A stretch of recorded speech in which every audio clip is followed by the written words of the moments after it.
Good evening, community, and welcome to the Altadena Town Council meeting for March 21st, 2017, and it is hereby called to order. Should be about 7:03 p.m. For the Pledge of Allegiance, I would like Councilmember Nestor De La Torre to lead us in the Pledge of Allegiance.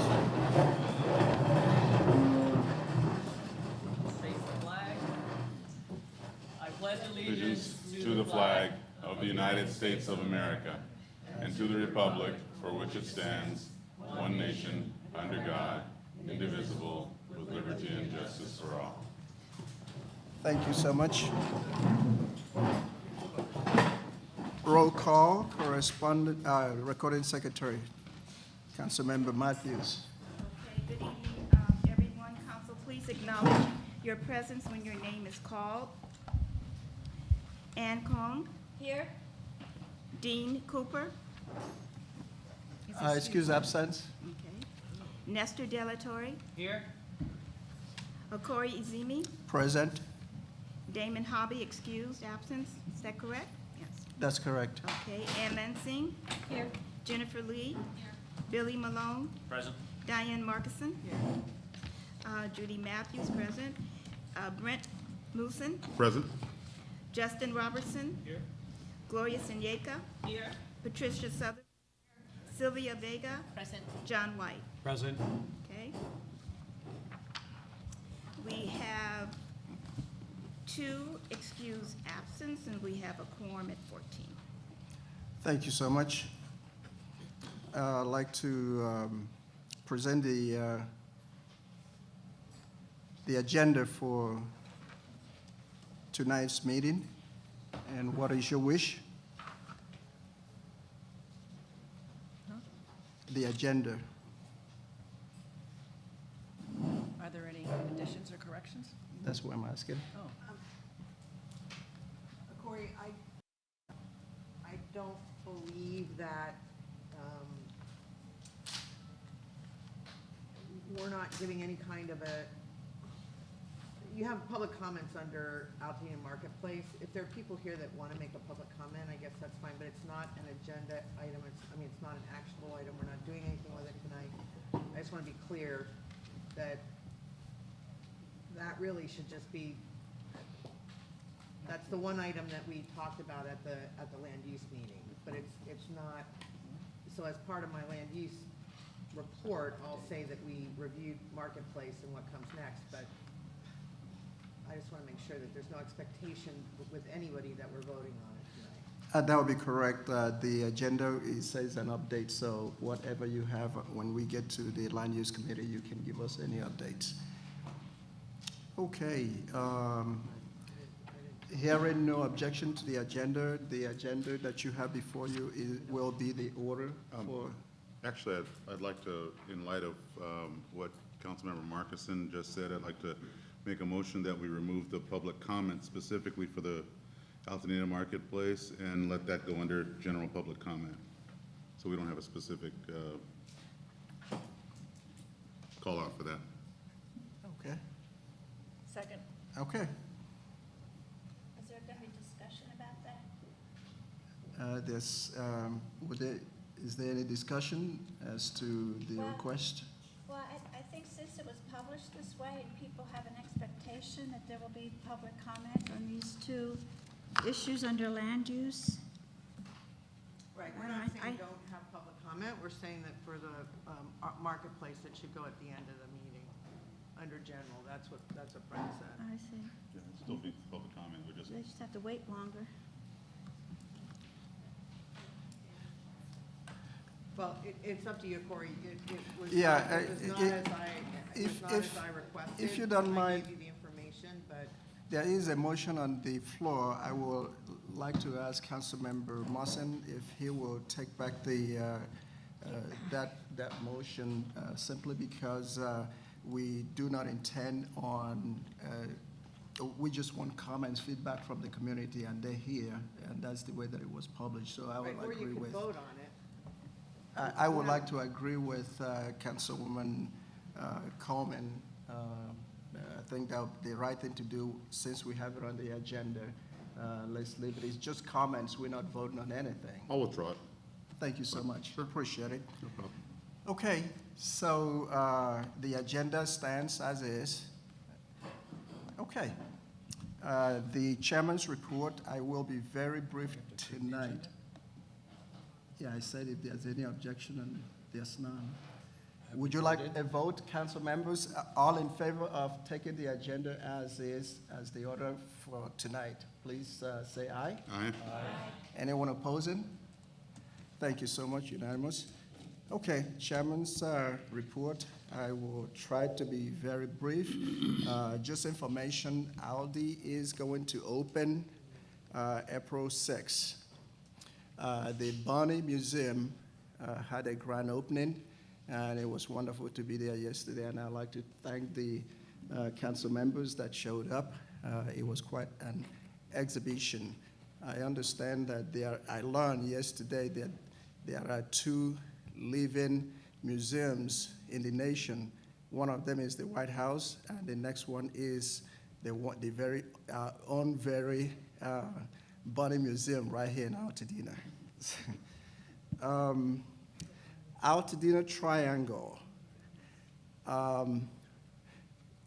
The area has been fenced off, and work has commenced. And tonight, I'd like to really give a special privilege for someone else to give the community the update with respect to the Altadena Triangle. And I would like to bring up Michelle Zach. By the way, tonight is also her 30th wedding anniversary, so. So she loves you, the community Altadena, and she loves what she does. That's why she's taking a special time to come, and then she'll go and enjoy later. So But thank you clearly- so much. Clearly, she can't be older than 37. Oh, yeah. Thank you, and good evening, community. Thank you, town council, and thank you, Chairman Okorie, very much for just giving me 3 minutes to quickly update the community on the park. Here for myself.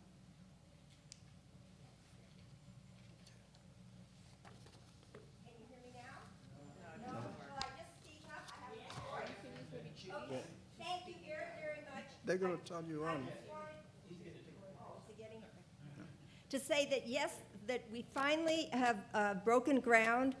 We had our groundbreaking ceremony several months ago, and that was more or less to thank and honor Supervisor Antonovich, because the initiative for this park came out of his office, and he asked Altadena Heritage if we would be interested through Susie, and we then partner with Amigos de los Rios.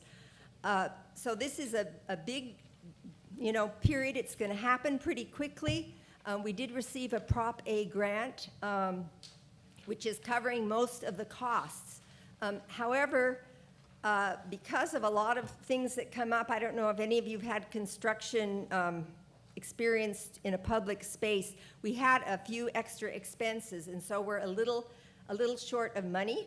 And we wanted to do outreach. I wanted to ask the town council. I wanted to ask the community, if people could pitch in a little bit to help us, that would be very appreciated. And participation is really important. Even if it's not a lot of money, we need to be able to show the supervisor's office that we've done a major outreach. And Altadena Heritage, I want to say, kicked off the fundraising effort by donating $5,000 to the effort. So I really hope that, I'm asking the town council, I hope that you can, either personally or as a council, dig in a little bit and help us. We have already, from our membership in Altadena Heritage, we've raised $500, and I want to say that Steve of Steve's Pets and Bike has offered to hand make a bicycle rack. This is going to be a very civic space. It is not going to be a generic park. It is going to be very Altadena specific, with a lot of interesting historical interpretation. We're going to have one of our beautiful Altadena branding signs. It won't be a sign, it's actually a monument, because we had one left over from the program that they're going to be mainly all on the perimeter, but we'll have this one here, and native plants, and beautiful walkways and little places to sit. So it is going to be a wonderful space that we'll all enjoy. And I do not have time to take questions because Okorie kindly gave me this time, but I wanted to say, for any questions, you can call me. I'm the top number, 798-9687, or Amigos de los Rios, and that number is 791-1611. With any questions about what, you can buy a boulder, you can buy a plant, you can buy a bench, and all gifts will be acknowledged, and gifts over $500, you'll have a permanent place in the park. So thank you very much. Yeah, thank you. The reason why we're doing this also is that should there be any shortfall, once the county sees that there's been a huge community support, they may, try to help us out a little bit more if we need it. Okay, thank you so much, and congratulations, and happy 30th wedding anniversary.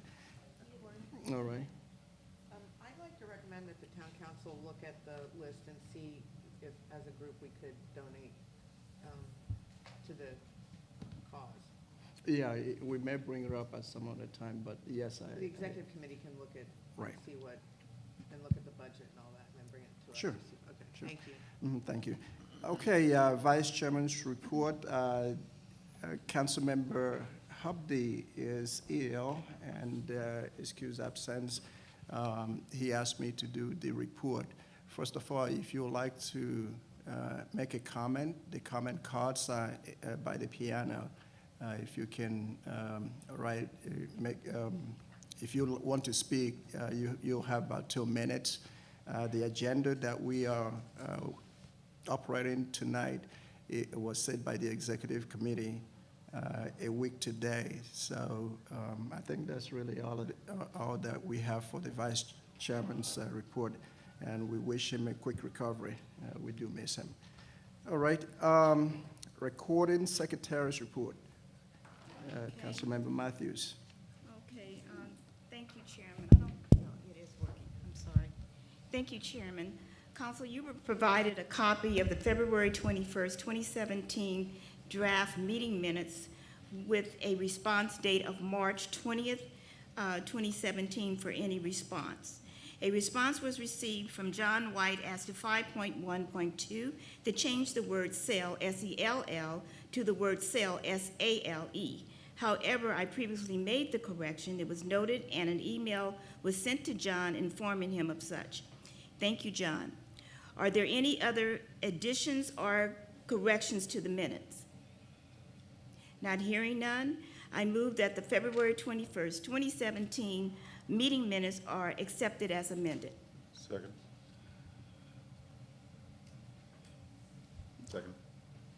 Okay, the minute of February 21st is been recommended for approval and seconded. What is your wish, council member? All in favor? Aye. Any opposition? Abstentions? Abstain. Okay, one abstention. Thank you so much. All right, Treasurer's report, Councilmember Sutherlen. Yes, I can make this very simple and quick since there's no change in the bank balance from last month. There will be next month because some deposits were made this week for donations that were made by the community, so it'll be a little different next month. And the balance is $2,195.84. I will remind everybody that we live on donations alone, so we will pass the can around, and we thank you very much.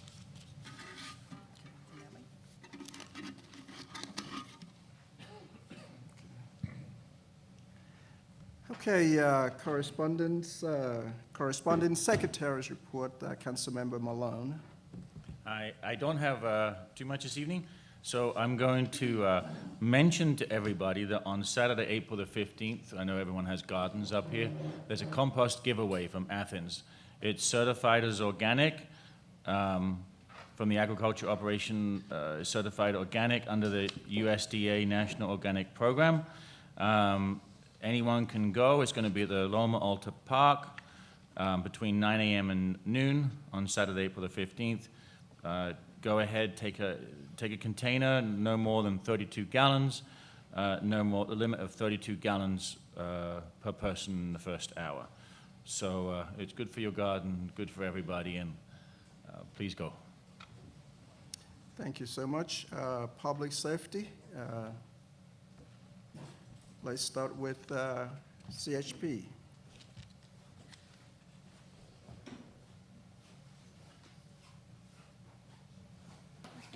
Good evening, everybody. That's different. The loud pants? I gotta apologize for these rain pants. They're pretty loud. And they make a little noise. I feel like I'm wearing MC Hammer pants, you know. I wondered how you stayed dry when you sat on your motorcycle after the rain. Well, if I didn't, I'd have like wet britches. They don't feel too good, and wet wool kind of stinks. Good evening, everybody. Officer Mike with the Altadena CHP office. Before I get started, I just wanted to let everybody know that this coming Saturday, March 25th, there's going to be a national multiple sclerosis bicycle ride event. It's going to be starting at the Rose Bowl at approximately 8 o'clock in the morning. They're anticipating approximately 700 participants. That's a lot of bicyclists. If they get those numbers, hopefully they do. Hopefully it's a successful event. But they're going to be coming into our area, that is the Altadena community area. I'm going to have 4 officers, one of which myself. Expect intermittent traffic delays at the intersections of Woodbury and Arroyo as the riders come into our area. They'll be traveling east to El Molino, at which time they're going to make a left turn traveling north. I'm going to have an officer there. And then their next turn is at Mendocino. They're going to cross over Lake, continuing east. I'm going to have an officer at Lake and Mendocino. They're going to continue on to Allen. They're going to travel south on Allen, making a quick left on Midwick. They're going to go through a little twisty residential area, and they're going to end up at Coolidge and New York Drive, at which time they're going to travel east again, and they'll be out of the area. I've been assured by event organizers that the participants are going to abide by the rules of the road. They have been warned that if they don't, they will be cited in accordance with the vehicle code.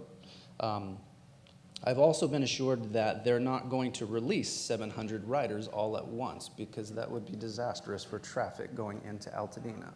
I'm sorry? 700, approximately 700 riders.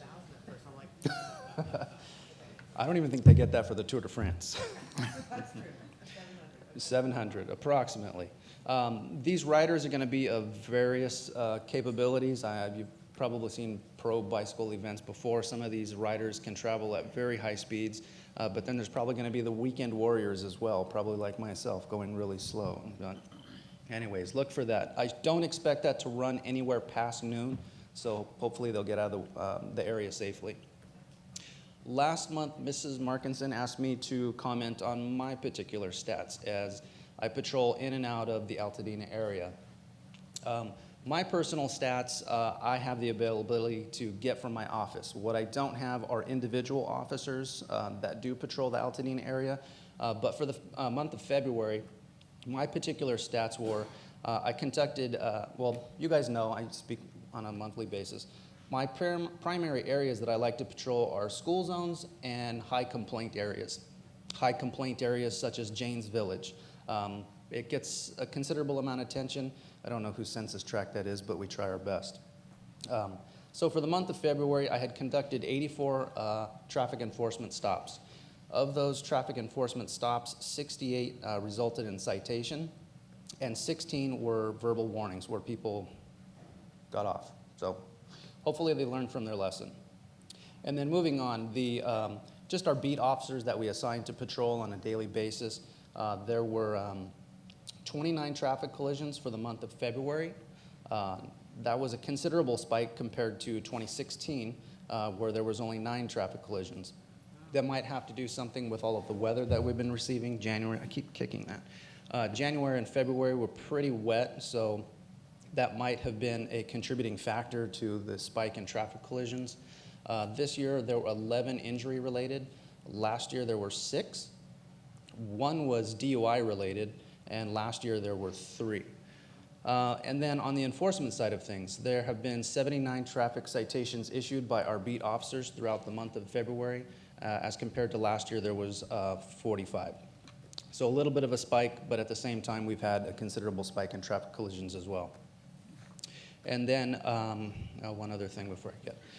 Last Thursday afternoon, I got a call, and it was from an event organizer for the Black History Parade. I don't know who census tract is. Fair Oaks and Ventura, help me out there. No? It's a border. Okay. Well, we got a call Thursday afternoon stating, hey, are you guys ready for the event on Saturday morning? I said, what event? The Black History Parade. We were not notified that it was going to be taking place. When it was all said and done, we made it happen. We accommodated the event, and it was a safe event. The problem was, in the border of the census tract area, we had a lot of residents that were really angry that they were not notified of the road closures. The event was supposed to be last month. They had to reschedule because of weather. It would have been kind of a bummer to go out there to watch a parade in pouring rain. But if those concerns do get back to any of the council members, please let me know. We'll try and reach out to those residents and say we're sorry, and we'll do a better job of communicating with the event organizers next year. That's about all I have, you guys. Any questions? Any questions from council? Okay. Just a Councilmember clarification on the cyclists. With whatever number of cyclists that are coming through, when they say they'll obey all traffic laws, does that include actually each one stopping at the stop sign? That seems like it would be worse than just letting them go through. Well, the event organizer said that they're going to release approximately 25 to 30 participants at a time. If you've seen these riders in the past in the professional forum, they ride in what's called a peloton, a little group. So I imagine collectively they'll stop at these particular intersections. Obviously, intersections that are controlled by tri-phase traffic signal lights, they have to stop for those. Sure. Posted stop signs, they have to stop for those. They've been warned. So hopefully they abide by those rules. Okay, thank you. Any other question from council? Thank you so much. Thanks. Have a good evening, everybody. Keep safe. It's wet out there. Okay, Altadena Sheriff Lieutenant Octave.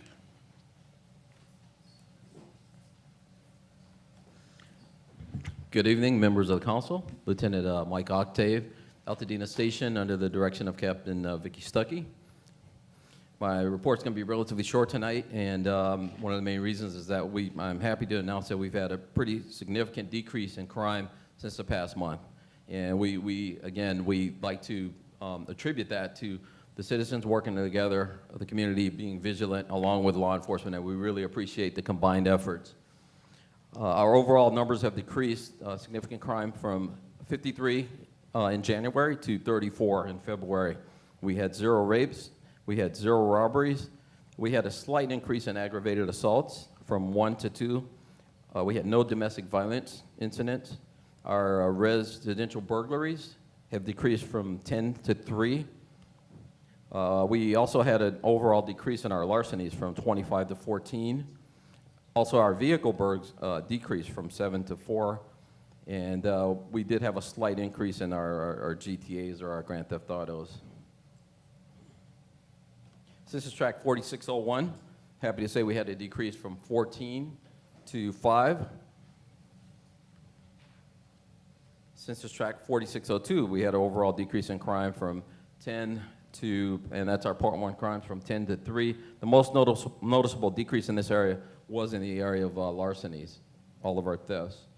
Census Tract 4603.1, there was a slight increase from 3 to 4.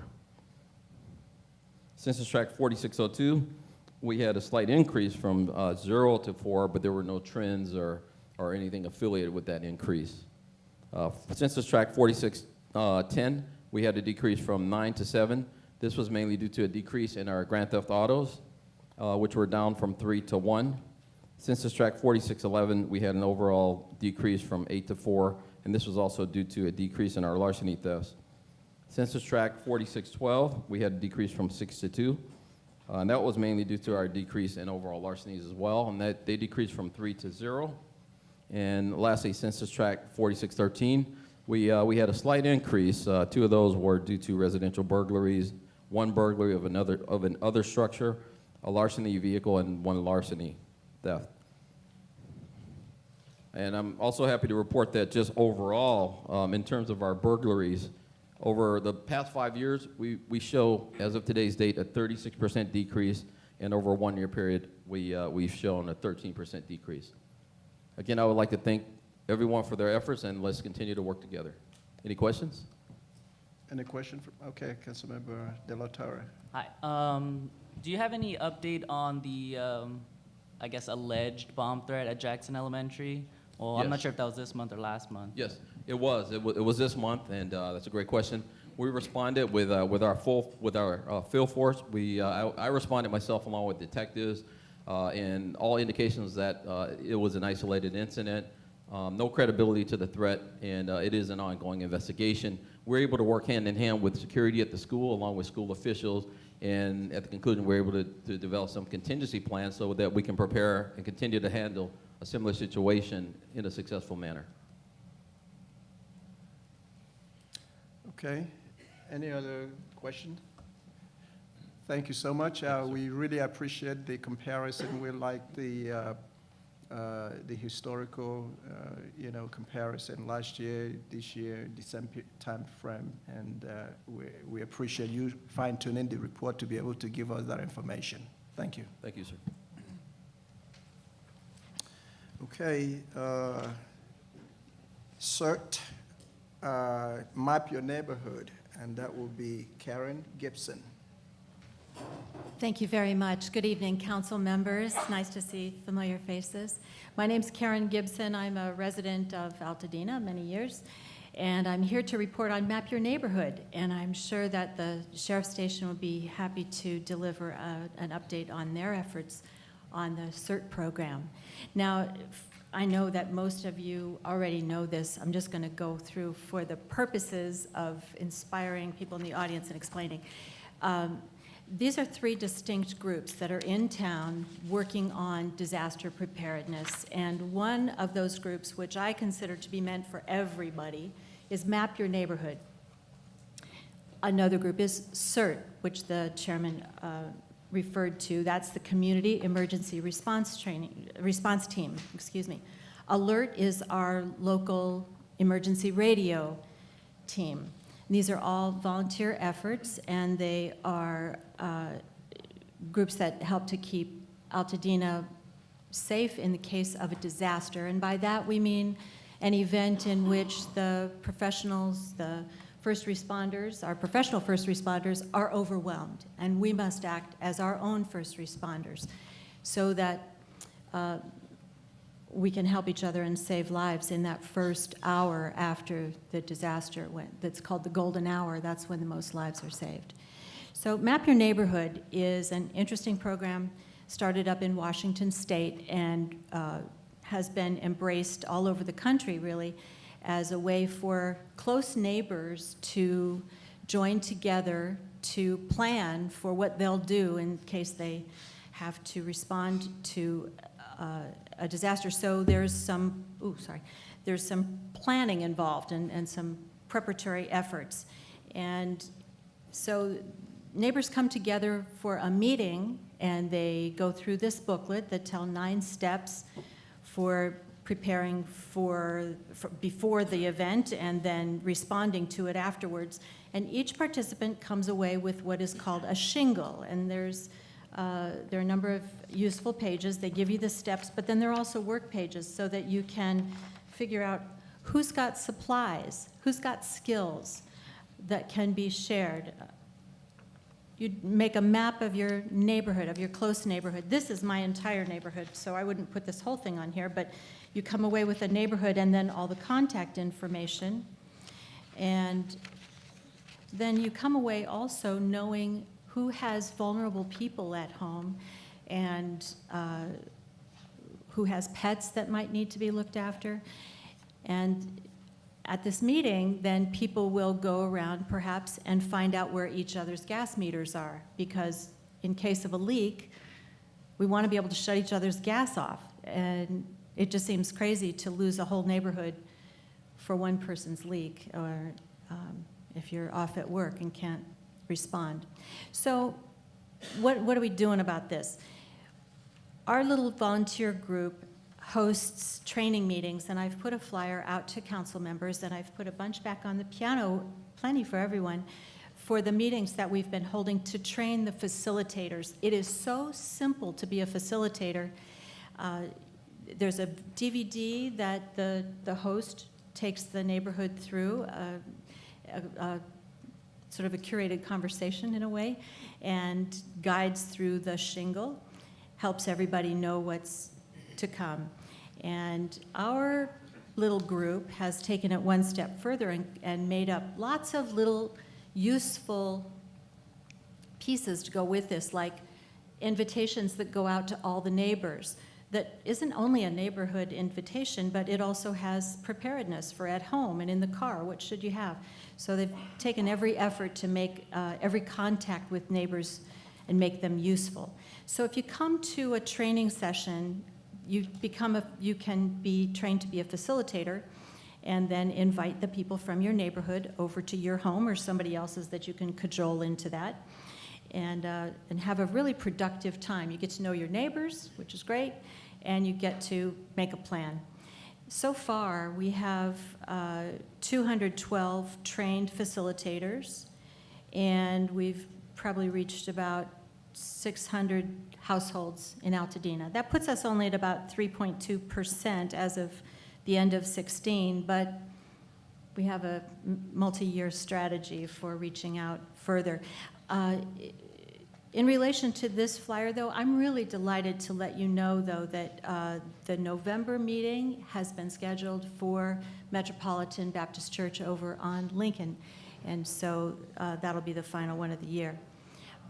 On Fair Oaks, 2283 North Fair Oaks. I'm sorry, say it again. Oh, it's Fair Oaks, excuse me, that's right. 2283. That's right, I go through it only every day. I only see it there every day. Okay, that's what I wanted to let you know, that we're making progress and getting folks ready, and I'll take any questions if you have them. Okay, Do you Councilmember Malone. have it in a PDF form, and can you get it to me? Could And do. then I can post it. Mm-hmm. Okay. Sure. Thank you. PDF, would that be agreeable to everyone? Would that be useful? Okay. Thanks. You're welcome. Okay, thank you so much, Karen. All right, County Fire, and that will be the Battalion Chief, Bob Haskell.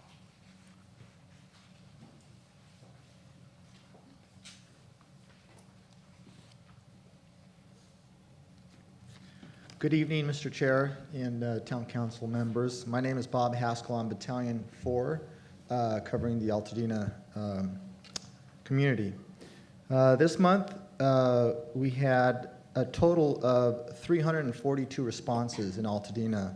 Of that number, we had 4 fires, 275 medical calls, 4 hazardous conditions, and then 57 good intent calls. The 4 fires that we had, 2 of them were vehicle fires, 1 was a structure fire, and 1 was a cooking fire. Out of the 275 medical calls, the majority of those were, we had 10 abdominal pains, 7 assaults, 21 chest pains, 34 difficult breathing, 35 major trauma injuries, 46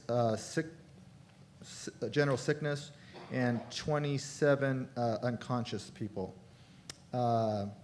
We had 130 transported via our LA County paramedics, and we had 94 transported without ALS, basically BLS, with the ambulance to local hospitals. The The 4 hazardous conditions I talked about were all power lines down. In items of interest, going on in our fire stations, at this time of year, we generally test our fire hose, and while we do that, as long as we have our hose out, we train while we're doing that. And then we just finished that, and now we're testing our hydrants. So you might see our fire engines out with their emergency lights on at different hydrants, checking them, making sure that they operate. And we're getting a new battalion chief as of this April 1st. His name is Mark Whaling. Very nice gentleman, pleasure to be around, and a good worker. And he'll be here. He'll be Battalion 4 on the A shift. And then also replacing Stephanie English, you probably already know we have Maria Gryken as our community services representative. That's Gryken, Grycan. Also a very sweet lady and a very hard worker. And she works directly for Chief Heisel. And that's it. Do you have any questions? Just a couple of things. The first one, the new battalion chief will be Mark. Mark Whaling, Whaling.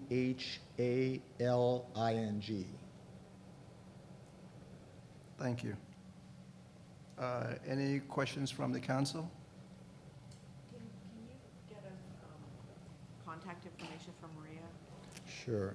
You bet. We can send it to the court or something if you want to do that. Yeah. Okay. Because she'll be our sort of community contact, right? Yeah, she'll do everything that Stephanie English did. Thank you. So, yeah, and she's very good at it. She did the same job over in Battalion 5, which is a very large area, Malibu, and then all the way from Calabasas over to the Ventura County line, several cities over there. She, very strong worker. Okay, thank you so much. Okay, have a good evening. You too.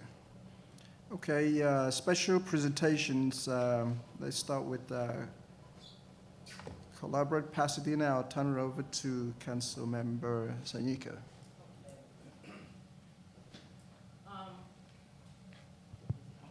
Okay, the Collaborate Pasadena is pleased to announce the hiring of Lisa Cavalier as a new director.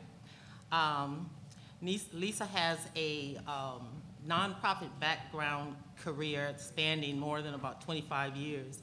And Lisa brings an impressive history that includes assistance with the U.S. Ambassador to France, Executive Director of Nancy Reagan Foundation, Chief Operating Officer of the California Art Club, and so on. Lisa has been on the job since January, and she wanted to come and introduce and just meet our town council and our community. And without further ado, I'd like to introduce Lisa.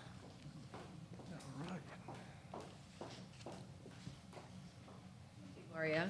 Hi, Mr. Chairman and council members. Thank you for having me tonight. Let me get these stacks correct. Okay. Well, you said a few things that I was going to say about myself, so I won't repeat those. Thank you so much. And I just wanted to spend a couple minutes tonight filling you in on Collaborate Pasadena and where we are today. As you may know, the effort began in 2013 as the School City Community Work Plan. It was aimed at bolstering a shared vision by the city and the PUSD to work more closely together in a very simple way said there. In essence, it's doing more together separately, we can do more together than separately. And the vision is the children of Pasadena, Altadena, and Sierra Madre all grow up in a safe, stable, and supportive environment that prepares them for success in school and in life. So that's a very big vision, overarching. I wanted to tell you just a little bit about where we are today and then the structure and how we plan to go after that and accomplish that. The initiative has evolved. It was originally housed with Linda Machida at the PEF, Pasadena Educational Foundation, and about 12 to 18 months ago, it became Collaborate Pasadena. And then the momentum has grown over the last 12 months, It was very focused in 2016 on finding a neutral home for it, not the city, not the district. And that's been accomplished. Our home is with Flint Ridge Center. Jaylene Mosley has taken us under her wing, and it's a wonderful wing, as you might know, to be under. And she is the fiscal sponsor. So the funding is from the district and the city, and she's the fiscal sponsor, and then my office is actually in her building there on Mountain. We've nurtured 5 work groups, which I'll unpack in a moment, and we found a director, me. And we made a number of connections. And the flyer, I brought a couple things for you. One is a flyer called 2016 Accomplishments, and the other is just a basic flyer about Collaborate Pasadena. The 2016 accomplishments, I might say off at the start, is that we don't want to have our own accomplishments. We want to help everybody else who's out there doing great things have accomplishments. So it's a little funny to put it on paper, what we consider to be our accomplishments. But I did that because I think people need to understand how we're making connections and how we're connecting the dots so that other people can be doing their work in a really great way. So I'll leave those with each of you. Some basics. We have an office. We now have a website that's easy to understand and user-friendly. We have monthly communication that started this month in the form of an e-newsletter. I have a computer, we have other equipment, we have a growing database, so we're really ready for action. Up to this point, we've been taken care of by consultants, actually really wonderful consultants, but at 15 hours a week. And so now we have a much 50-hour week, much higher capacity. So some of the basics. So looking at our 5 work groups, they're governed by a leadership council, and they are the Healthy Families Work Group, which is in conjunction with the city's Department of Public Health and a myriad of health service providers. The group focuses on the physical, mental, social, and emotional needs of children and families. One example of something that they are working on and have worked on in the past couple of years is Peoria Place. Peoria Place is a community service hub that is a building that's on Peoria, right by the by the big post office, and it has evolved over the last few years with Young and Healthy. Young and Healthy just moved in there last week, week and a half ago, and they will be providing a variety of services there in what they're calling a community service hub. As a Healthy Families work group, the group is looking at how to establish, not create new, but how to identify other places in the community that could be considered community service hubs, and then also figuring out how to network those together. So that's just a brief example of one thing that group is working on currently. Student Success, where I came from just a few hours ago, is comprised of school, city, nonprofit, parent, and other community reps. The group contributes to the academic success of all students and identifies opportunities for students to be actively engaged in school and the community. One of the examples are some examples of things they're working on. They helped put together the Read Across Pasadena, which took place about a week ago or so, and then also getting high school volunteers to help read to children. And so those are just a couple of quick examples of the number of objectives that they're working on. Another work group is the Early Learning Council on the Young Child. So you may understand that Lila Gurgis was recently hired in Pasadena to head up the Office of the Young Child, and their Council on the Young Child is considered Collaborate Pasadena's work group. They are working toward the goal of Pasadena becoming a city for the young child. I want to say by 2020, but I'm not sure if it's that soon or 2025. Nonetheless, they are working on supporting the improvement of access to early childhood development programs for all families. An example of their work, I already told you, they're working to become a network of service hubs for young children, as well as becoming a city of the young child in the coming years. Parent engagement is a broad range of parent organizations and parent reps. The group works to connect parents to resources and information of benefit to their children and families, and provides parents with productive opportunities for engagement. That one is in very close touch with the PUSD and how we can work together to get parents to find opportunities for parents. The last of the 5 groups is Supportive Communities, and it has representatives from neighborhoods, faith communities, City of Pasadena, schools, and youth. They focus on ways to connect people toward developing safe, stable, and supportive neighborhoods.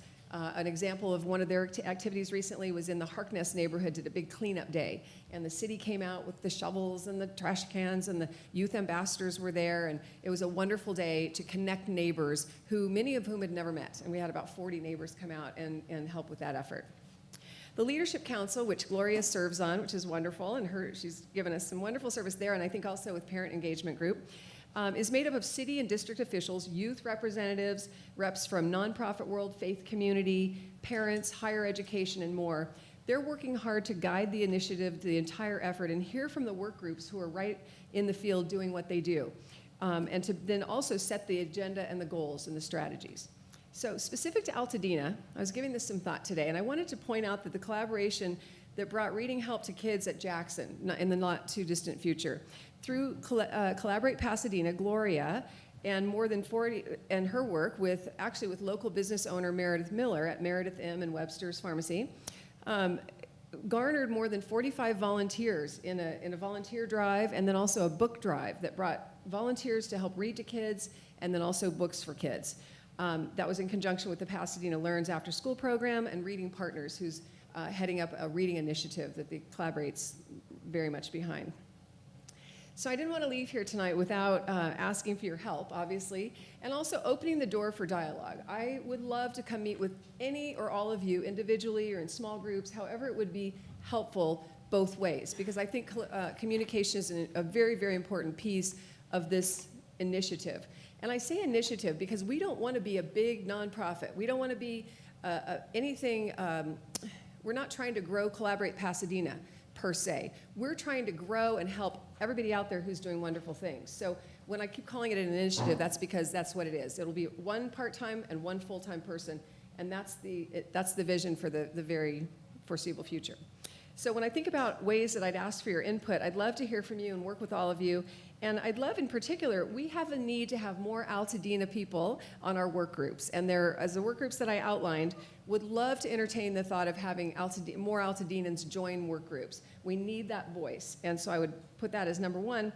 And then two is expanding our supportive communities work into Altadena. And in particular, I ask, are there neighborhood associations here, I'm not too familiar, that we could connect with, or neighborhood watch groups perhaps, that we could connect with and share some of the model or some of the ideas that we've been doing with the supportive communities work in Pasadena. So I just want to know that I'd love to hear from you, and if you have questions tonight, I can try to answer them. And just thank you so much for the time tonight. Thank you. Thank you so much. Any questions from the council? Okay, Councilmember De La Torre. Hi, thank you for that. If we have a community member who would like to, volunteer for one of these work groups, how would they get in contact with you? Yeah, so on our website, which is very easy, it's collaboratepasadena.org. That's a great place to start, and at the very bottom, there's a phone number on there. I also have a bunch of business cards with me tonight I'm happy to hand out, and I think this phone number on here is still good, but better to go on the website, collaboratepasadena.org, and I'll also bring you some cards.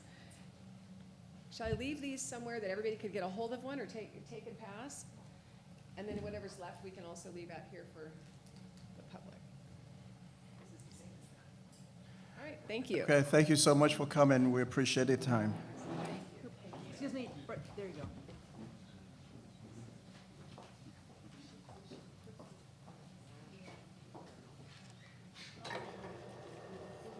Okay, the next on the agenda will be the update Measure A, Park Funding 101. And that's Councilmember Ann Common.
Okay, so Supervisor Barger hosted a meeting of representatives from District 5 on February 22nd, and members of the town council were invited, and Diane Markison and I attended, and another person from Altadena was Michelle Zach, who also attended the meeting. And the meeting was to explain the funding of Measure A, which passed last November. So to explain it to you, I need to step back, next slide please, to the Parks Needs Assessment. The county undertook a Parks Needs Assessment in 2014, and what they did is they wanted to look at the park situation in communities all over LA County, and they divided, and that includes unincorporated and cities in LA County, and they divided the area into 188 study groups. And then they analyzed the parks in each study group. Next slide, please. And for example, this is Altadena, and they identified the 3 parks: Farnsworth Park, Charles White Park, and Loma Alta Park. And then they measured some park metrics. Next slide, please. And they found that for our situation in Altadena, we have 0.9 park acres per 1,000, 1,000 residents. That's up here. And compare that to the average for Los Angeles County of 3.3 park acres per 1,000. So we seem to be a bit underparked. And then park accessibility, they measured what percentage of the population in Altadena is within walking distance of a park, walking distance being 0.5 miles. And what they found was that 32% of our population is within walking distance, whereas the county average is 49%. Next slide, please. So they also assessed the facilities at our 3 parks, and they looked at the parks. This is, you won't be able to read this, but here are the parks: Farnsworth, Charles White, and Loma Alta. And they assessed the state of the restrooms, the soccer fields, the multipurpose fields, the basketball courts, the tennis courts, and so on. And where it's red, that shows the facility is in poor condition. Where it's yellow, it's in moderate, fair condition, and green is good condition. So we need some upgrading at some of our parks, 2 of our parks. And next slide. And so they did this for every study area in the county. This is LA County. Altadena is here, here, this area here. And they graded each study area with park need level, kind of. And Altadena comes in as having a low park need. So even though it seems we're underparked, I think they count also the open space around Altadena, the access to hiking trails and the vicinity of Eaton Canyon. And so Altadena got a low park need rating. Okay, next slide. So the summary is 188 study areas, more than 3,000 parks, and 9,000 amenities were inventoried. 5,000 people were reached during community engagement events. So I think it was the Department of Parks and Recreation that helped organize these community engagement events to get input from the community with respect to what they wanted in their parks. And did they want more parks, new parks, or better parks, improvements in their parks? And the average was 27 people per engagement event. And the $21 billion of need was identified for the entirety of LA County. So in Altadena, we had a community engagement event that was hosted by Altadena Heritage, and I was the town council liaison for that event. It took place on January 21st, 2016, right here at the community center, and we had more than 60 residents attending that event. Next slide. So what we did was, during that meeting, that event, people in the audience were asked to suggest or identify things that they would like to see in Altadena. And then after all the suggestions were taken, people voted with stickers, and so they could put a lot of votes on something they really wanted, or put their 10 stickers on 10 different projects. And this was a way to prioritize the projects that were named. And at the top of the list was close trail gaps of the Altadena Crest Trail. And there were other things related to trails as well. Have a hub to connect trails. and have urban trails leading to urban routes or trails leading to wilderness trails. And so these were this was the list of projects that was sent to the county. Next slide. And then the county came back with a list of what all these projects cost. And so, for example, add trails to the Altadena Crest Trail, that cost $350,000. And then they lumped together several things under Build New Neighborhood Park, the total of which is $22 million. And the dog parks that many people were interested in are $695,000. And further on, there's one that a lot of people were interested in, add a heating system to the swimming pool at Loma Alta Park, and so on. So the grand total, they added in also deferred maintenance, okay, for $12 million and $2 million. And then the grand total is $37 million for the projects that Altadenans would like, the top 10 projects that Altadenans would like to see implemented. Next slide. So now we come to Measure A. This was a ballot measure on the November 2016 ballot, and it was shaped with community needs in mind because it was based on the County Parks Needs Assessment. What it is a local parcel tax that will cost 1.5 cents per square foot of improved property annually. So, for example, if you have a house that's 1,500 square feet, your tax, your Measure A tax, will amount to $22.50 a year. So it's really a rather small tax. And this Measure A is tightly related to the needs assessment. The allocation of Measure A funds is tied to the assessment results, and Measure A ensures that there will be periodic updates of needs assessment to maintain accuracy in the future. Next slide. So Measure A provides a lot of things like safe places to play, reducing gang activity, and so on. But where Measure A really shines is that it provides locally controlled funding. Every penny from Measure A will stay in LA County to support our parks, water resources, open spaces, and beaches. 50% of the funding is allocated directly to study areas to meet local needs for projects and their maintenance. Funds cannot be taken by the state. An independent citizens oversight committee will review expenditures, and independent audits will be required. And this is a quote from an article in the LA Times in October by two journalists who researched parks all over the country and compared the LA park situation to those in the country. In fact, LA is pretty poor with regard compared to other communities across the country, park-wise. But Measure A is that they declare, by comparing other initiatives, is the best parks initiative in the country. While comprehensively spreading funds throughout the county, Measure A still manages to prioritize areas of high need in communities that have no parks or where parks are in poor condition. Next slide. So this Measure A replaces expiring Prop A 1992 and 1996 park funding benefit assessment. And the tax of Measure A is about the same as the tax that's expiring. Measure A was approved by 75% of the voters. It does not expire, but it will end when voters decide to end it. So how will funds be spent?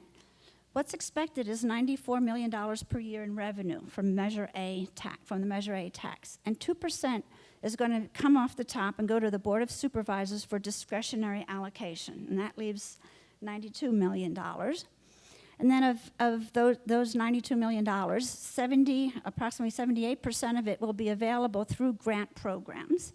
15% will support maintenance and servicing of the grant-funded projects, and 7% will go to administration, implementation, innovation, and oversight. Next slide. Per year. Per year, $92 million a year. And before you go to the next slide, I'm going to talk about this 78%. Now, this part that will be available through grant programs, that money is going to be divided into 5 categories. Next slide, please. By the way, if anybody wants this slideshow, I'd be glad to send it to you. Just send me an email, okay? So there's going to be Category 1. This is a big chunk of it. 35% of those $92 million, equal to $32 million, is a direct grant to to the study areas. So every study area gets some of this.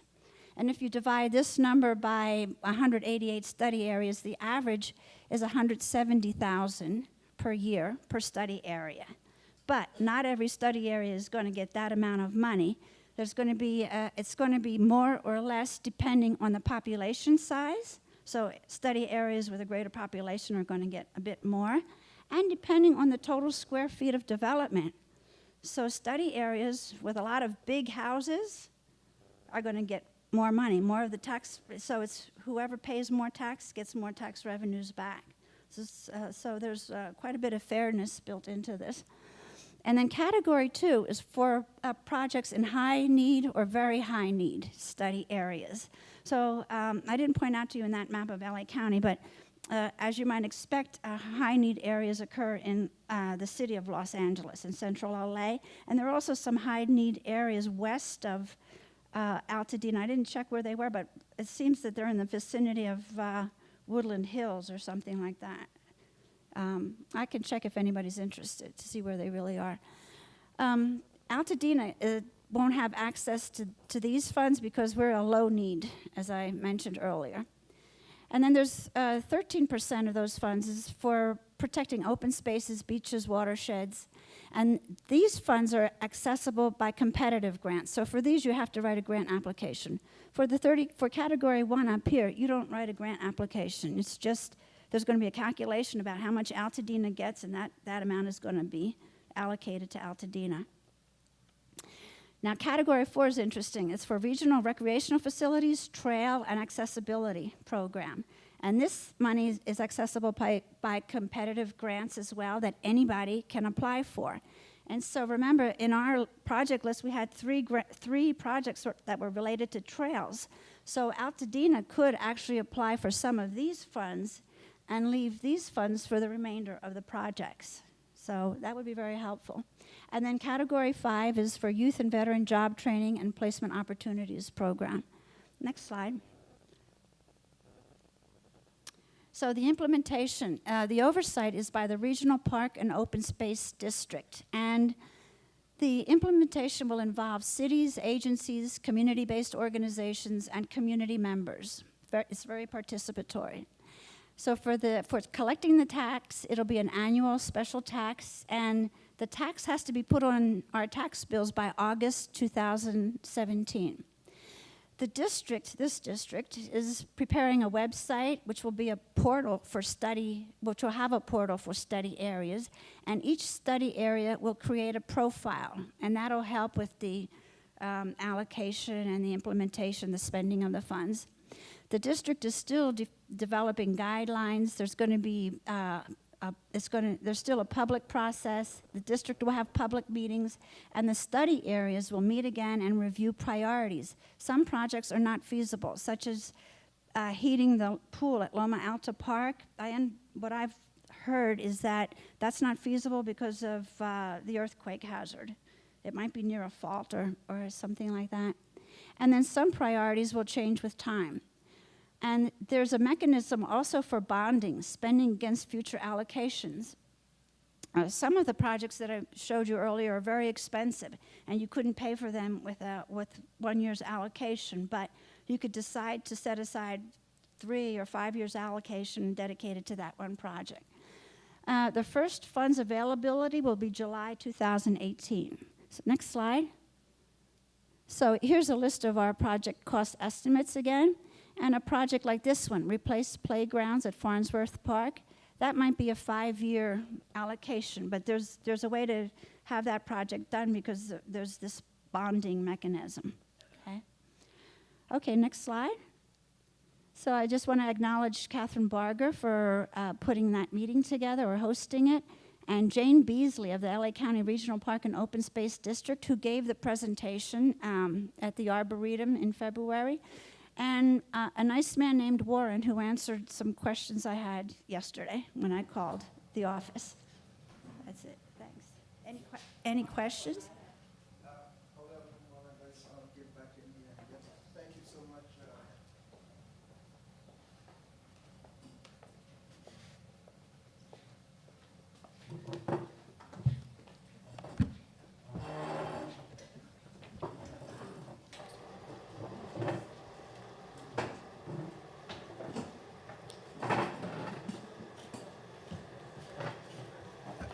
Hold on one moment. Okay. First of all, thank you for the well put together presentation. Okay, so I have how many people that would like to speak? Okay, any other? Okay, so I'll start from my left, Councilmember Sanyika. Thank you.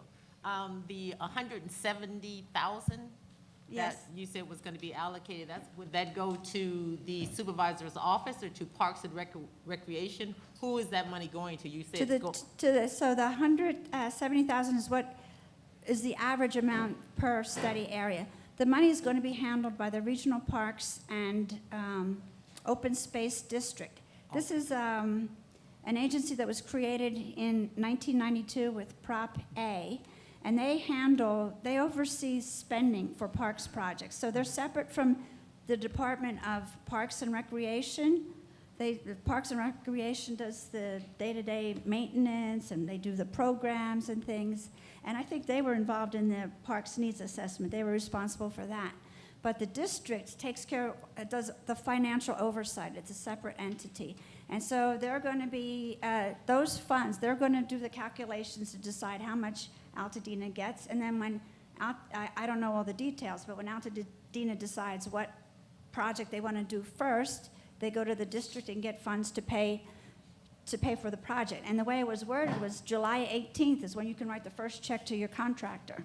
Mm-hmm. So, but, you know, we have a ways to go. We have to reprioritize. 2018, July 20, yeah. 2018 is What did when I it would say? be first available. Yeah. We know July what you meant. 2018, yeah. So any individual person can write a grant? That's for categories the other 3 and 4. Yeah, that's right. And the district will provide help in writing grant applications. Okay. Councilmember Malone? I don't have a question. Okay, somebody else said. I'm going to pass on. Okay, you're gonna pass. Okay, Councilmember White? We're coming this way. I said we're coming from my left. When it will be functional, no, I don't have any idea. Okay, Councilmember Matthews. Okay, nobody And I else. noticed in the beginning of the slides, there was the chart that indicated projected cost estimates. Yes. Okay? And I noticed also in the estimates, I did not notice the highest community interest. And in the chart previous to that, it showed 66 closed trail gaps as the highest. And then the next was 55 teen centers. Yeah. What happened to the teen centers? Team centers, that was lumped into that new park that cost $23 million. So that was a new park, a new community building, and that, I think that would be, part of that would be the teen center. Okay, when you say lumped into new park, what do you mean? A So park they not existing? were a park that doesn't exist now. Okay. So that, those funds included buying the land acquisition, putting in the building, putting in the infrastructure for the park, and also putting in dog parks. But those could be pulled out as single line items, right? So what, it's not like we would just go get a new park and all that would have to go into the new park. Absolutely. I think that's why they lumped it in there together. So you can still pull out the On line something items. that is already existing. Is that correct? Is that my understanding? Well, yeah. Possibly. You could, for example, put one of the dog parks in an existing park. We wouldn't have to wait for a new park to have a dog park. Or a teen center. Right. Yes, Okay. right. Okay, it's clear. Thank you. Any further questions? Okay, Councilmember Marcuson? I just, Councilmember Marcuson?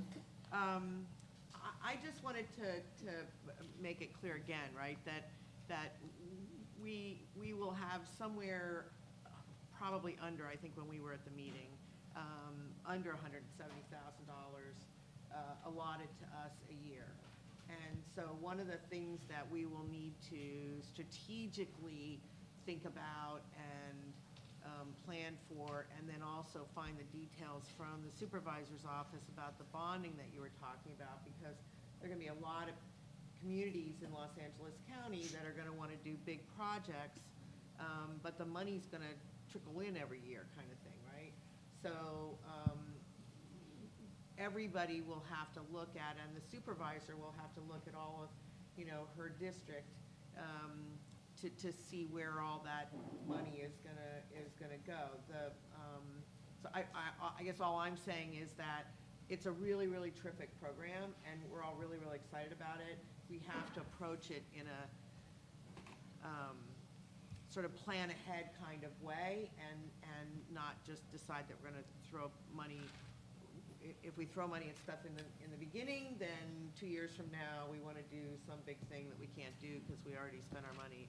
It's quite complex, and it's quite complex, as you said, in your thing about how they're figuring out how much money you can get and when, so. The district is promising a lot of help. That's right. In the implementation as well, so, Because it's complex, yes. yeah. Okay, Councilmember Malone, and then, Okay, the question I have is something that kind of makes me a little, I don't understand fully, and maybe you won't have an answer for it, is that when it talks about the funding, it talks about the funding is done by population. And one of the things that between the incorporated cities that have a higher density of population and unincorporated areas like ourselves that have a lower density, the lower density areas like Altadena, we have big parks. You have things like Eaton Canyon that's utilized by a lot of the district, not just the community. And the higher density communities, the city parks, tend to be utilized only by that community. You know, like, for example, in our community, it would be something like Charles White Park, which is utilized mainly by the surrounding community. So if it's only based on population, then we're going to be missing funding for the bigger parks in the unincorporated areas. So they said they're going to allocate different ways. Is that taken into consideration? And how does that work?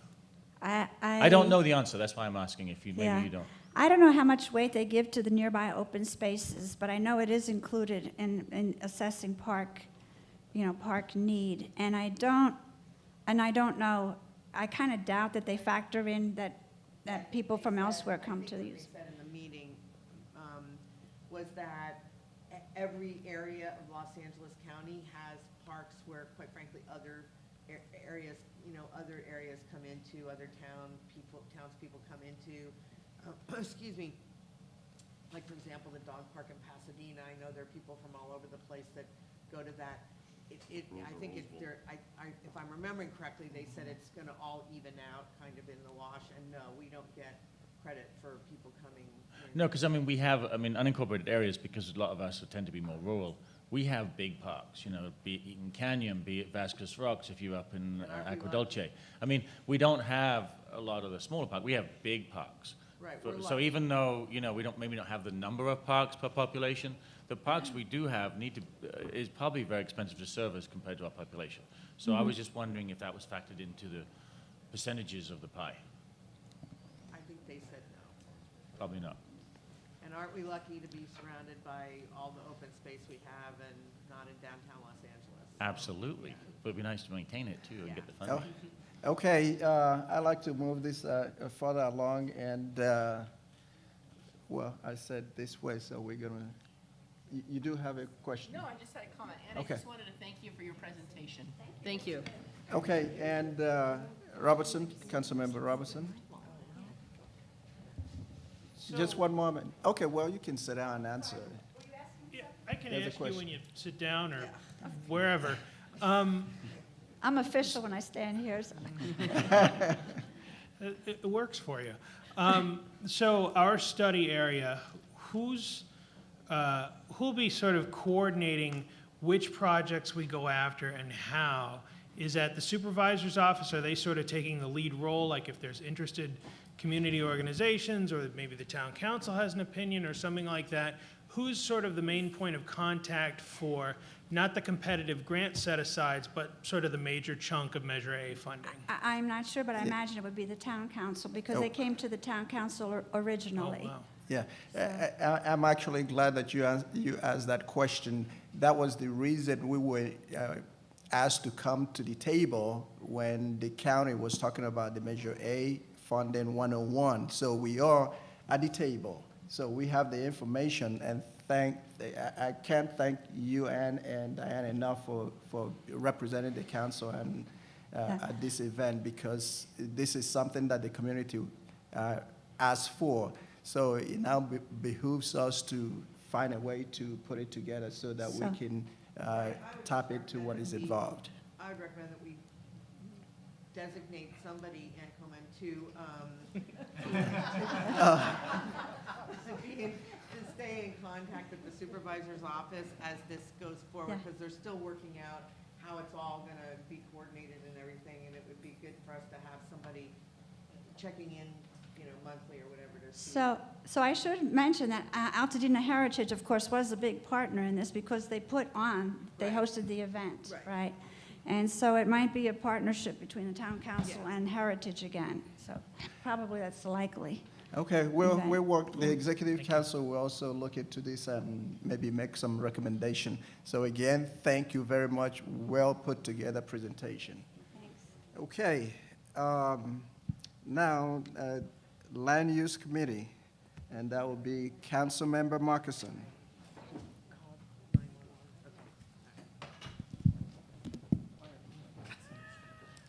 Okay. I am going to, I'm actually going to do the marketplace first, although that's not the way it is on the agenda, my apologies. And if it's okay with everybody for me just to do it in a different order. It's all still under my, Ann and John Coleman and John White have done a terrific job with the marketplace project, which you have all seen is sort of getting worked on up on Lake.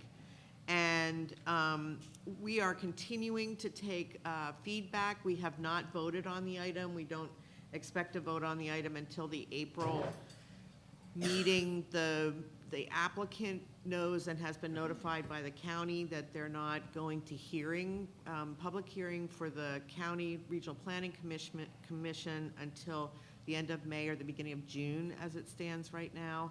So we are trying to work through taking our time to make sure that we're getting as much community feedback as we can. We had another presentation at the land use meeting.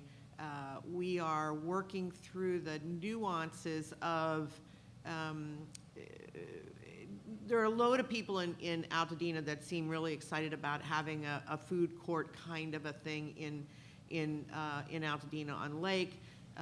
There are some challenges with what we're reviewing, which is the alcohol CUP, the hours of operation, the parking, and all of that we're trying to work through. One of the things that we are also looking at is that the builder has brought, or the developer has brought information to us about other food courts. And those food courts that he's bringing to us as an example of here's how they work, here's what the hours are, here's what they look like, are really located in heavy commercial districts. If you go online and Google where they're located. So we're working on trying to balance what that then looks like in the middle of a residential town, if that makes sense. It's not an oxymoron, but we have this town that's mostly surrounded by residential. So having said that, we're still working through the details. I would encourage everybody who has any kind of a comment, good or questions or concerns or in support of, to get in contact with Ann and John. I'm also available as town land use chair to take comments, and we're also working with the county to gather anybody that is commenting to them. We're really trying to get all of the comments from the community as we can, and then working through, I know Ann and John are working through trying to come up with conditions that will help us work through that balance of what a food court looks like in Altadena, while still wanting to have new businesses and new and exciting things into the community. So that's that. Now you have public comment after this one that if you want to take now, I guess would be the time. Yeah, I think we should do it one at a time. So any public comments? I didn't receive any cards. Do we have any public comments with the Altadena Marketplace? Okay, right, let's great. move on. Okay. Is the I do want to encourage, for this project, I do want to encourage everybody to please, please, please give us your feedback. I'm going to talk now about the CSD and the fences and hedges, and as I go through this, I want to say just a little, I've lived in Altadena for 20 years, coming up on my 20th anniversary, which sort of shocked me, but I've been here 20 years. And what I see is that the people that are willing to stand up and come out and comment and email and all of that are mostly the folks that are in opposition to a project. And we very rarely get people to come forward to say, gee, that's a really great idea. We've had, and that's not for these projects, that's for every project we have. You can come to any land use meeting, and for the most part, the people that are speaking up are the people that are not in favor of the project. And when things don't happen the way we want them to, or we don't get what we thought would be a great idea, it's most likely because all the county heard was complaints. So I really want to encourage everybody for the marketplace, for the people that are, everybody knows we give a lot of weight to the people that live immediately around a project. But if you're in Altadena and you think that would be a great idea, and maybe you don't need it to be open until 2 in the morning and really turn into a bar, but 10 o'clock would be great, whatever that is, please, please, please give us your feedback, because the county will listen to everybody, and if all they hear are the negatives, okay, fine. Now, moving on to a much more sensitive subject. As many of you know, we worked on our CSD revision for 3 years. We went through a number of public hearings. We had a not so Altadena friendly meeting with the Regional Planning Commission. We finally got, that meeting then was continued. We had another meeting, and then finally Regional Planning approved it, and it was getting ready to go to, it has to go to the board. This is a CSD revision, so it has to go to the Board of Supervisors. In the course of that, it got held up from that meeting. And the reason for that is because this is a more complex issue than a lot of people even know. So let's talk about, real quickly, codes in Altadena. If you have a car in your driveway that you're working on, but that doesn't work, or 2 cars in your driveway that you're working on that doesn't work, that's a code violation. And if somebody calls, if you make your neighbor mad, and your neighbor says, you know, I hate those cars sitting in that driveway, and they call the county comes out, and they're gonna make you haul the cars out of your driveway. If you have a bunch of debris in your backyard, that's a code violation. And if somebody complains about that, if you put on if you have an illegal garage conversion, that's a code violation. And as soon as somebody complains about that, the county will come and make you tear down your garage conversion. If you put an addition onto your garage or your house that's not permitted, and it has a gutter that drains into, or doesn't have a gutter, and the rain drains into your neighbor's yard, that's a code violation. And the minute that your neighbor complains that the water's going into your backyard, then they're gonna come out and they're gonna make you do something about that. In Altadena, there are loads and loads and loads of things. I bet there's not a person in this room that doesn't have one minor code violation at their house, and they just go on their merry way, because unless somebody complains, we're all good. I mean, I'll be the first to raise my hand. I won't tell you what it is. Anyway, but what I'm trying to say is that we talk about this all the time. The county is complaint driven. Okay, so let's go to fences and hedges. A bunch of years ago, a bunch of years ago, the county stopped enforcing fences and hedges violations. So if I had, in front yards, So if I had a fence that I put up that my neighbor hated, whatever, and they called the county came out, and they said, that's not up to code, but, and when the code finally gets put in and the code finally gets updated, then you'll get a code violation if somebody complains. That's gone on for, I don't know, 15, 20, 30 years, long time. So we have a whole bunch of fences and hedges that are out there that are not according to code. A front fence can't be any higher than 42 and a half inches. A front hedge can't be any higher than 42 and a half inches. That includes those that have wrought iron above them. Can't be any higher than 42 and a half inches. So what happened was there were a bunch of people that complained, which I totally get, about my fence, my fence, my fence. We have a new supervisor. It was all approved, but there are many, many complaints down about my fence, right? And the supervisor wants to make sure that when this goes to the board, that she can say to the board, Altadena has done extra work to make sure that they've been heard about what their concerns are. Okay. So 42 inches, well, it's 3.5 feet, whatever, 42 inches is what you can have in your front yard, and that's for safety reasons. So when you're driving down your driveway and you look over here, if it's 3.5 feet, you can see the person with their child in their with a bike or whatever it is, and not hit them. If your hedge on the side yard or in the front of your yard is higher than that, you can't see. So there are a lot of people we know that have fences and hedges that are higher than 3.5 feet.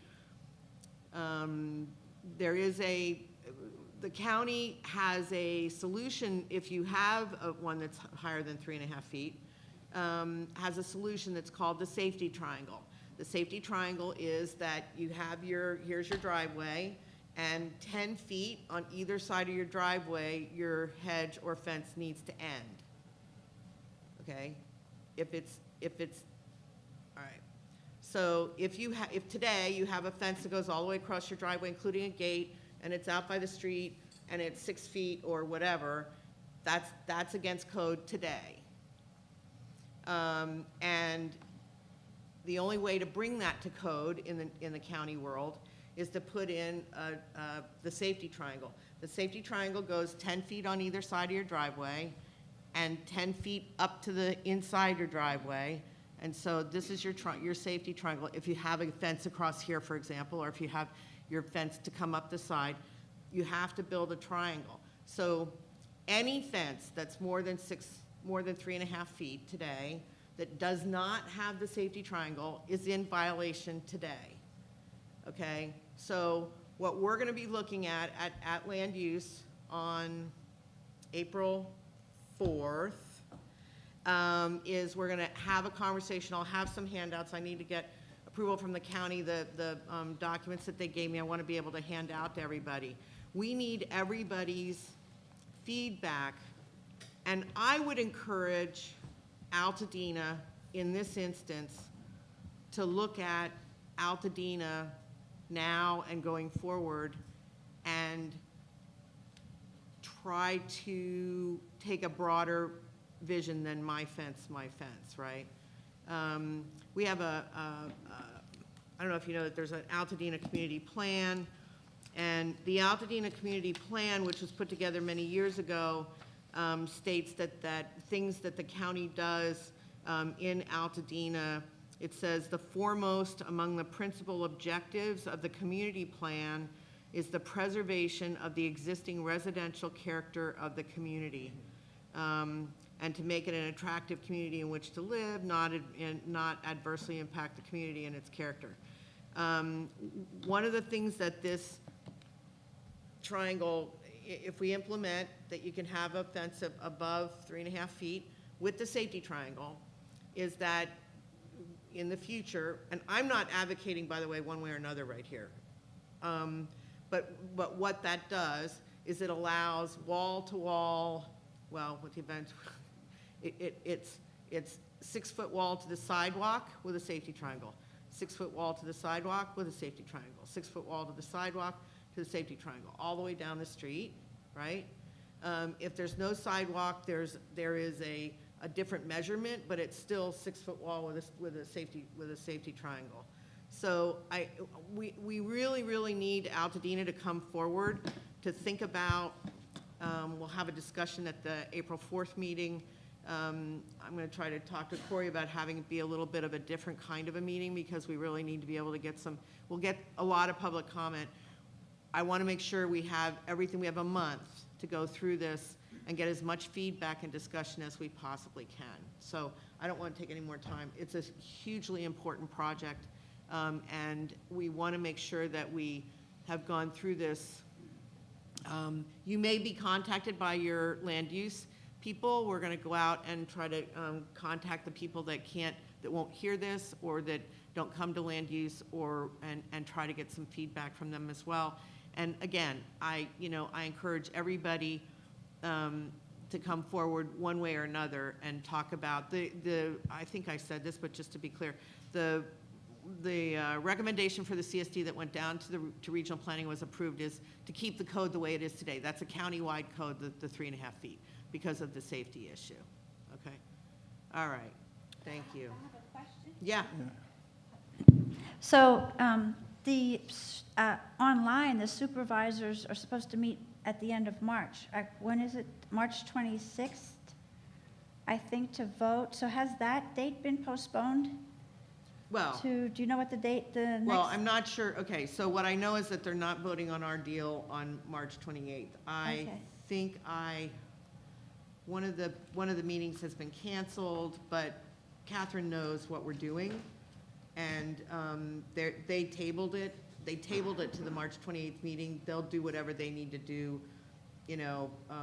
administerial to keep it moving forward. But we've told them that we will be done with our evaluation by the April Town HEC council, meeting. yeah. Does that answer the question? Yes, and I have another question, if I may. So are you, you're asking people to let the LUC or the town council know their opinions, and you're not asking them to write to the supervisor? Is that right? What I'm saying is that we are going to be taking the supervisor has asked the town council to take public comment. I certainly always sending things down to the supervisor's office is effective and important. What we will need to do, though, then is pull all of that back to here, because I guess what I'm saying is that I would rather have the town council and the land use committee gather all the information and present it to the supervisor and say, look, here's the tally of what we've gotten.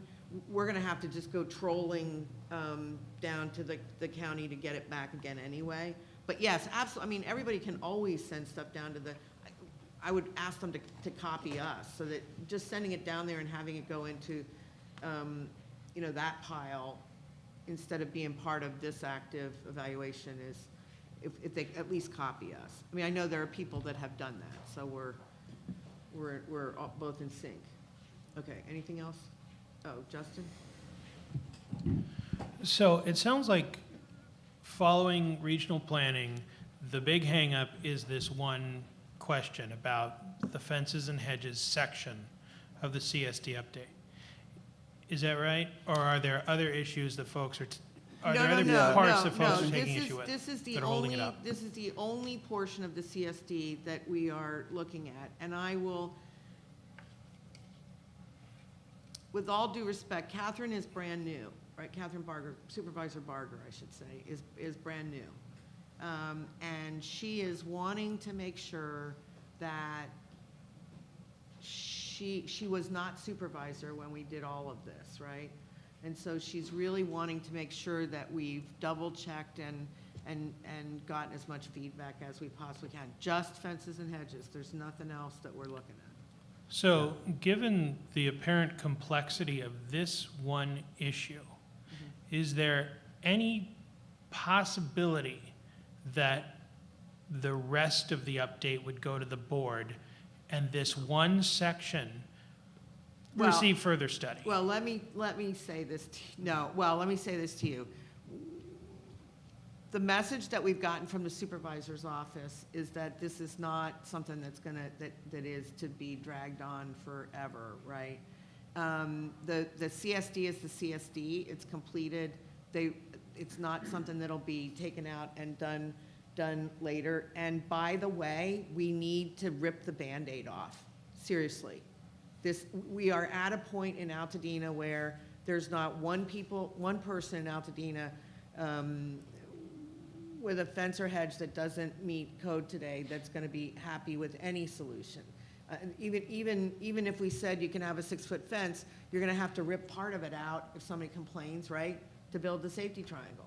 So we have gone seriously way too long without this being enforced, and there will be upset in the beginning, and it's not going to be a happy thing, but going forward, once it's approved going forward, people will start building fences and hedges or planting hedges that are to code. That's, we have to put a stake in the ground and say, this is it. Go ahead. So to that point, because there will be change, and are there any plans, either from this body or from the supervisor's office or regional planning or whatever, to do some sort of broad community education on the new rules so there's not shock and horror? Well, honestly, the CSD, we worked for a really long time, many, many, many months to do a broad, notification of the community. That's a hard thing to do, and to have people get it and read it and understand it. So right now, the county does not ordinarily do that for a CSD revision. We're going to try to get the information out, via social media and a bunch of other ways that we can think of to get it out to everybody now so they can make a comment. Everybody in Altadena should know that there are county codes. I mean, there are building codes, there are traffic codes, there are wall codes, there are just all kinds of codes out there. There are chicken codes, there are bee codes, and everybody needs to take responsibility for understanding what the codes are. I mean, honestly, I'm sorry I sound like, Miss Pollyanna, but the fact of the matter is, if you lived in Pasadena, you would know what the codes are. Because you can't buy a house that they come out and they look and see what's code and not code. I mean, it is so much easier here to have your own way, and if you're a good neighbor and nobody complains, then you do a lot of stuff. But we have to be a community of codes. They're there for a reason. They're there to try to keep Altadena not looking like houses over in the San Fernando Valley. I think it's also important to note that once whatever passes, that we won't have the hedge police coming around, No, that's knocking right. on doors. It's still a complaint-driven system. That's right. And so you'll find out if your neighbor complains, or if you go to get entitlements to build something, and they say, well, you're not going to get a permit to build. So we should be aware of that as well. There is one other thing that I think that we should all kind of take into consideration as we go through this process, is that Altadena is far from homogeneous. That's right. And so, these codes are unfortunately sort of one size fits all, but everybody's got a special case. And so there are houses that have 50 feet between the front of the house and the curb and no sidewalk. And then there are other houses that are literally 3 feet from the curb. And so, these are the types of things that we sort of have to take into account as we're going through the process of putting the final touches on this, is how we affect everybody in Altadena and what those trade-offs are like.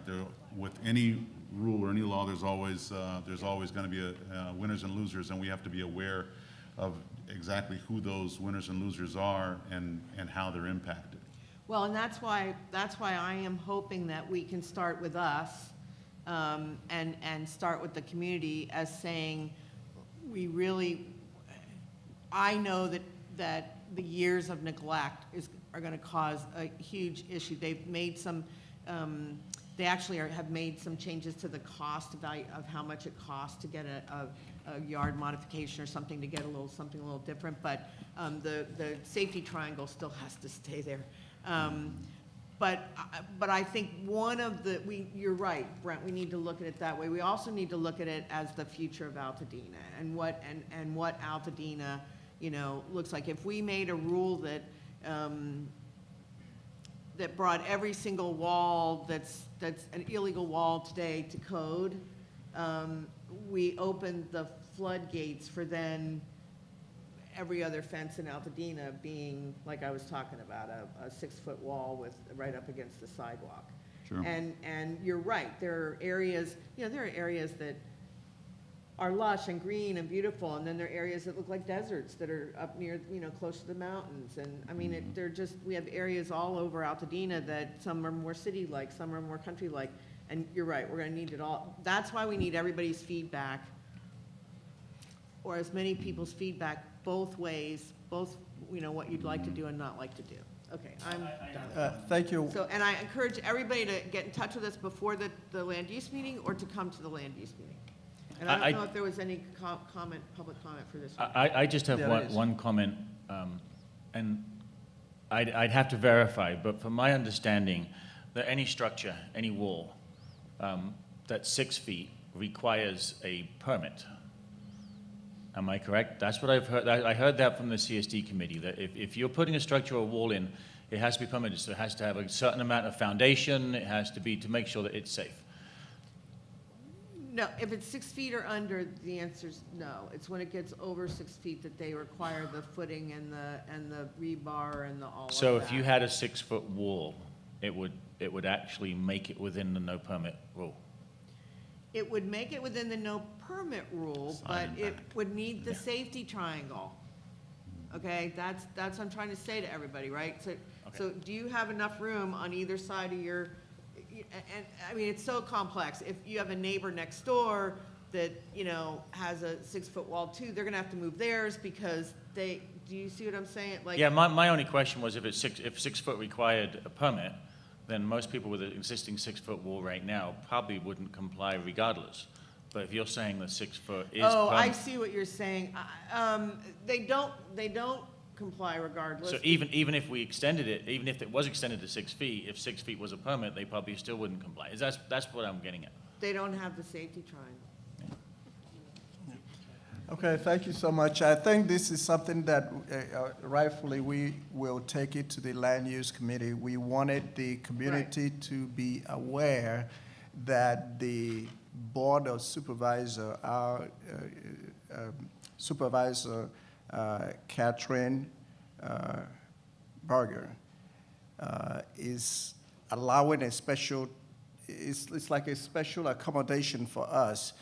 The way that the CSD update or revision was sent to the Board of Supervisor from the regional planning, there is one tweak that the supervisor was ready to go forward with. No, let's not say that. But that's not true. let me finish. Okay.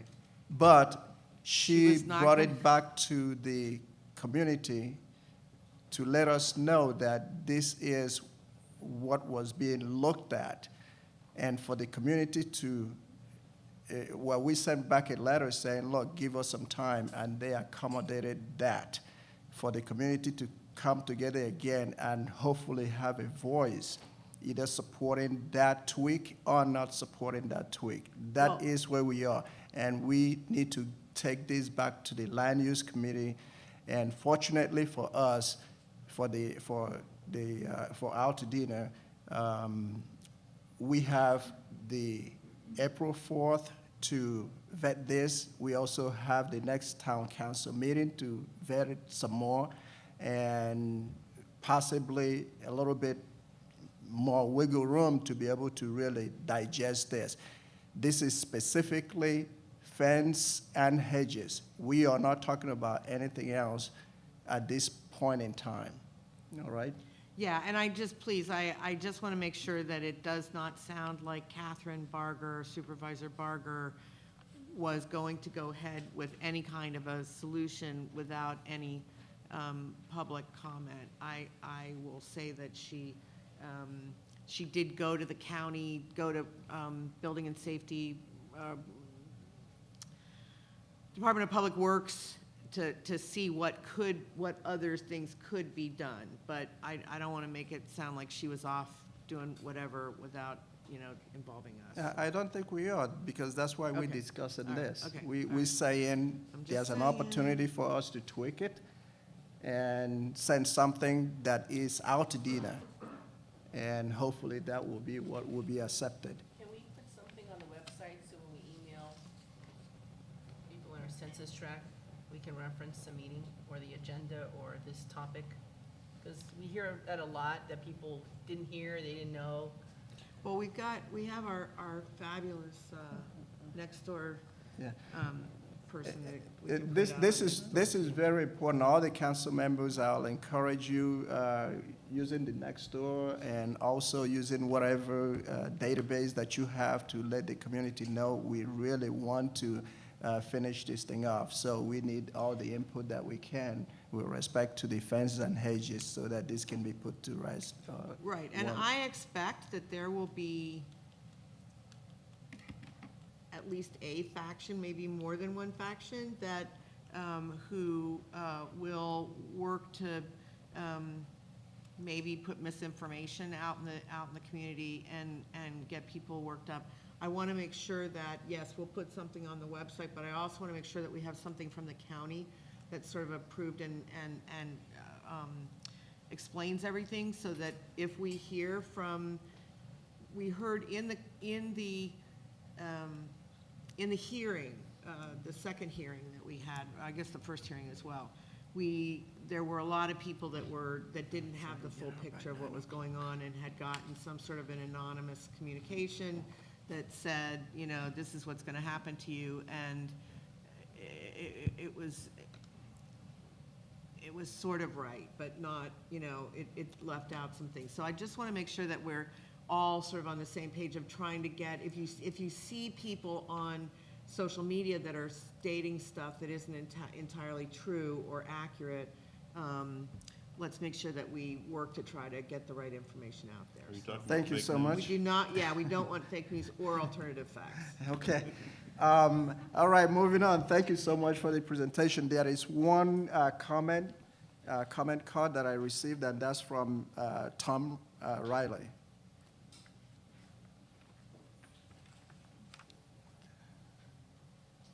Who gets it? Good evening, town council members. As you said, my name is Tom Riley. I live on Fair Oaks Avenue. My wife and I purchased about 2.5 years ago, and we did a fair amount of due diligence. Actually, I have been a planner through most of my career, so while our realtor was standing by, went down and went through records at the office down in Baldwin Avenue. And this issue certainly didn't come up. I've tried to stay aware of things. At first, I started hearing that the CSD made changes about last summer, so that's just, I try to, again, stay aware. I did start to find more things out through Nextdoor, so that's a good avenue for me.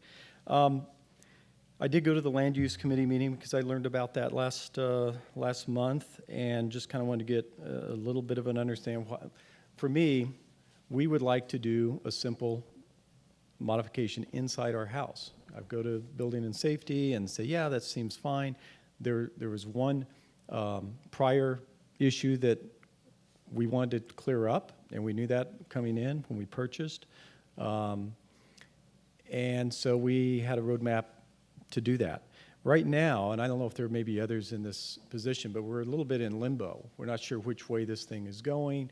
We're not sure if we're going to be, it sounds like if it's a complaint-driven issue.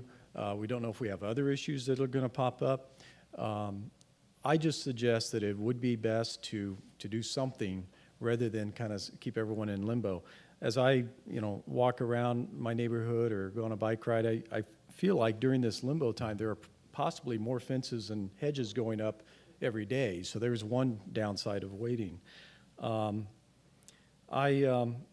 just kind of representing others. I mean, our project's on hold, or we're kind of standing by, we can't do anything. Fortunately, it was a rainy winter, so we haven't lost too much time. But, it just can't be good for business overall if we're paralyzed.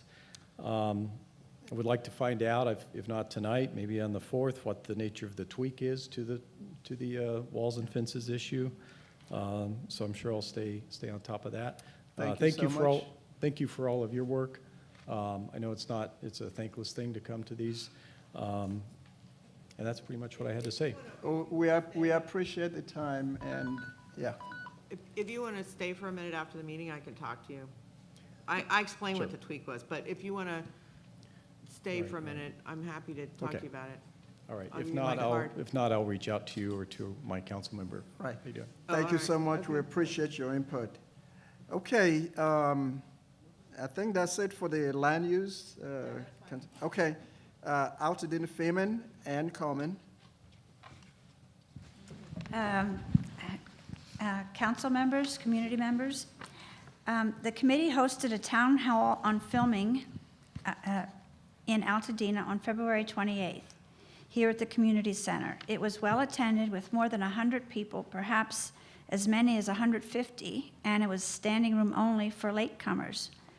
The panel included Josh Mingo and Arturo Pena of Film LA, Sergeant Wayne Waterman and Sergeant Brian Mann of the Altadena Sheriff's Station, Officer Christy Cardoza of the California Highway Patrol, who is also a CHP liaison to the California Film Commission, Greg Graham from the Department of Public Works, location manager Peter Orth, and location host Trevor Bryant. Several people in the panel gave introductory talks, and then the floor was open for questions. A big topic at the meeting was accountability. That is, who is really responsible for seeing that permit conditions are adhered to.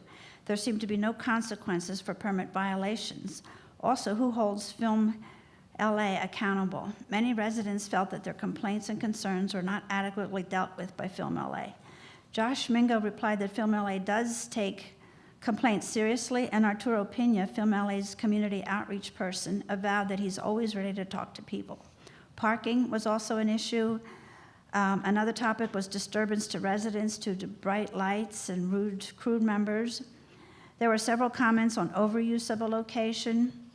Several residents said that law officers on film shoots were not helpful. Officer Cardoza and Sergeant Waterman responded that some law officers may need more training, and if there is a problem or complaint, the resident should call them. There was some heated discussion early on in the meeting, and as expected, most of the comments were complaints of one sort or another. However, there were people speaking up in support of filming in Altadena, and several people proposed solutions for some of the frequently mentioned issues. So that's it for the town hall meeting itself. To ensure attendance, the committee had 350 flyers printed, and we distributed them to areas that had frequent filming. Also, the committee provided light refreshments. Our expenditures amounted to $76.68, $59.95 for printing and $16.73 for refreshments. I would like to ask the council to approve reimbursement of these expenses to the committee members. May I add to what Ann just said? At the moment, I'm speaking as the treasurer and not as a member of the film committee. I think I personally was very happy with the turnout that we had at the town hall. I think it was very effective. I think that an awful lot of people felt that they were being listened to, where a number of people had not felt that way beforehand. And I think what I really thought was one of the biggest successes there is that actually the members, the people who were there, I'm talking about Film LA and the county, law enforcement, public works, actually heard and listened to what was being said. Because it's way too easy to think that it's just people complaining when, until you're faced with people, and they were faced with people that had very legitimate complaints, and they listened to them. And since the meeting, we've had 2 or 3 incidences where something had happened, the complaint went right in, and immediately they jumped on it to start fixing it, which is a bit of a change from what had happened a number of other times. Normally, committee expenses are not paid for by the council. They're usually funded by, the committee members. But I think basically due to what I think is the success and going forward, the success of what happened there, I would recommend that we do pay that. It's really a very minor expense, and I'd recommend that we pay it. So I move that the town council approve reimbursement of these expenses from the council treasury. Second. Okay, you've had the motion and properly seconded. Any additional discussions? Yeah, can I just, if I might, can we, as a committee, agree that those kinds of expenses might be approved ahead of time? So that we're all kind of aware of, I mean, you'll know, now that we've kind of set a precedent, if something like this happens again, that we would go to the treasurer ahead of time and just make sure, get it cleared through the executive committee or something. That's all. Thank you. Okay, properly, the motion and properly seconded, Councilmember, all. Can I ask who the money is going back to the committee, or is it going back to a specific person? So Kenny paid for the printing charge that was about $60, and I paid for the light refreshments. And so part of that would go to me and part would go to Kenny. I mean, you have receipts, right? So you just submit the receipts. Yes, we submitted receipts. Right. Okay. $76 and 68 cents. 68 cents. Yeah. Okay, and any more comments? Okay, you've heard the motion and properly seconded. All in favor? Aye. Aye. Anyone opposing? Abstention? Okay, unanimously. I think Ann opposed. And abstain. All right. Election Committee, Councilmember Sutherlen. Okay. We do have an election committee. In fact, we're going to be meeting tomorrow as a committee. And joining me on the committee will be Nestor Delatorre, Jennifer Lee, and representing the community is Allison Amagacher. I don't know that Allison's here tonight, are you? No, she's not. But she'll be representing the community. Just a couple of dates to be aware of. The election day will be Saturday, June the 10th, with early voting the previous Tuesday, which is June the 6th. And for those members of the community or the council that are going to be running for election or re-election, candidate packages will be available online and to be picked up at the community center on April 21st. And we will be also looking for volunteers from the community, people who would be willing to help work the voting booths on election day. So we'll be asking and giving you information on that as we get a little further. Any questions from the council members so far? I have a question. Did you say when the applications are due? May? Is it May something? Yeah, they'll be due. The first thing is they have to get the packages out, but then they'll be due back on May the 12th. Okay, thank you. Okay, question? I just want to verify that we'll have also a Tuesday voting day. That's the early voting on Early voting. Tuesday, right? Yes, sir. Okay, great. Thank you. Okay.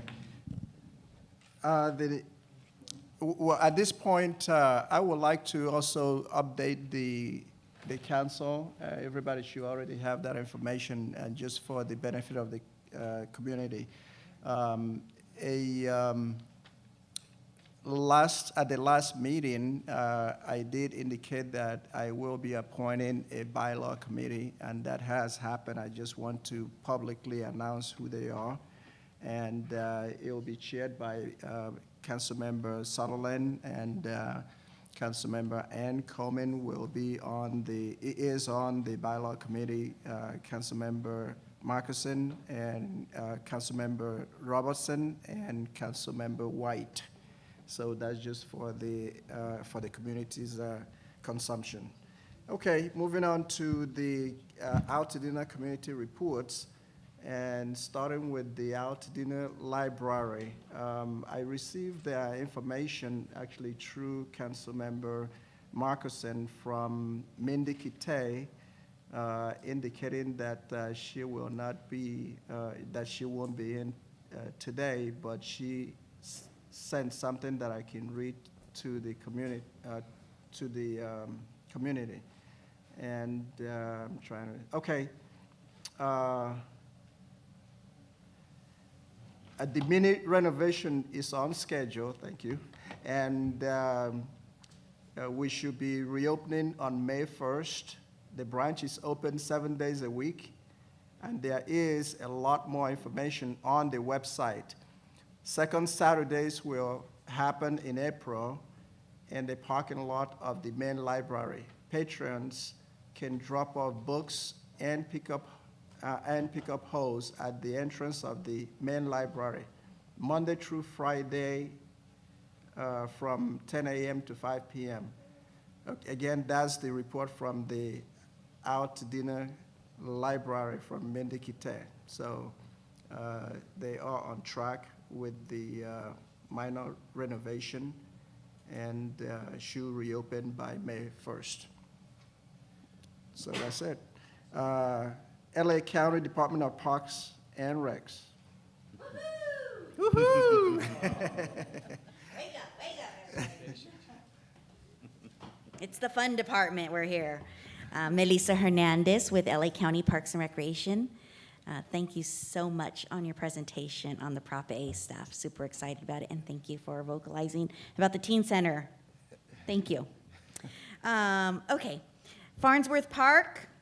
Sorry I was not here last week. My alternator went out in my car. That's why I wasn't here. Otherwise, I'd be here with you guys always. Farnsworth Park has an after-school program. If you're interested, it's only $20 a week. Can't beat that. Monday through Friday from 2 to 6 p.m. They also have a spring camp. So if your kid's out for spring break and not sure what to do with them, we have a spring camp that's only $50 a week from 8 to 5 p.m. So if you want to call on information on that, the phone number at Farnsworth Park is 626-798-6335.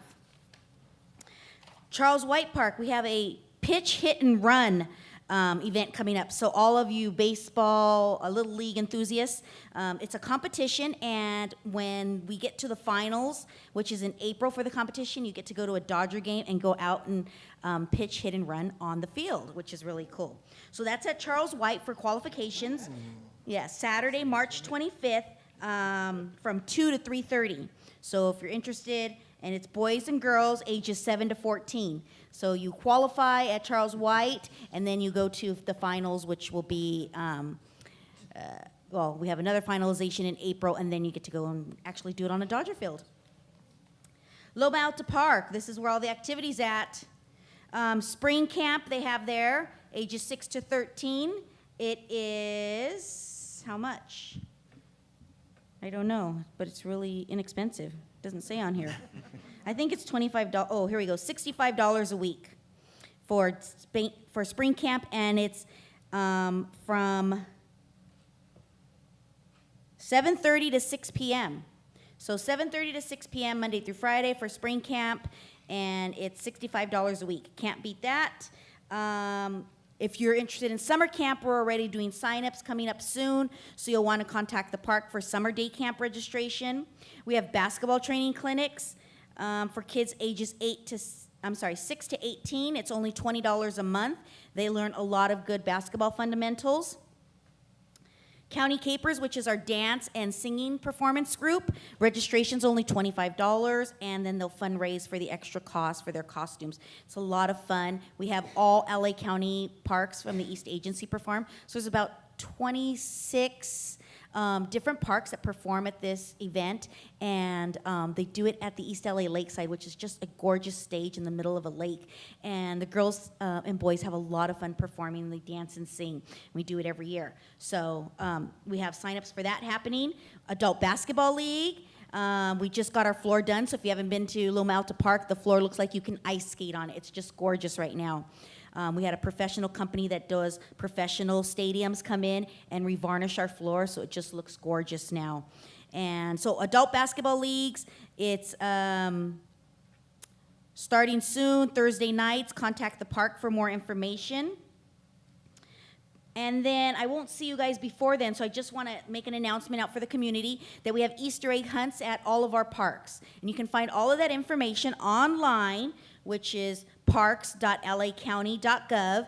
But I'll let you know that the first one will be at Farnsworth Park, and it's a Friday night, I believe, April 14th. It starts at 7 p.m., which is really cool because they do a nighttime Easter egg hunt. So you go out there with a flashlight and look for the Easter egg. So it's a lot of fun, different. So that's at Farnsworth Park on the 14th. And Charles White will have one on Saturday, the 15th of April, and that's from 10 to 12. And then later that day, April 15th again, from 1 to 3, you can have another Easter egg hunt at Loma Alta. So the 14th and 15th Easter egg hunts at all our parks. That's about it. Thank you so much. Thank Any you guys questions so much. from from the council members? Okay. So I have answers. I hope. They had a St. Patrick's Day dance at Loma Alta on the 19th, I think it was. When my daughter wanted to go to it, and all of a sudden she came home from school and said, I want to go to the St. Patrick's Day dance at Loma Alta. She's 12, and we were going to send her with her friends. So I tried to find out what it was, because with the 12-year-old, there's concerns about maybe hanging out with older teenagers that she didn't know and leaving her and things like this. I couldn't find any information for it. Everywhere I Googled, I went to LA Parks, other than the fact that it said St. Patrick's Day dance at Loma Alta.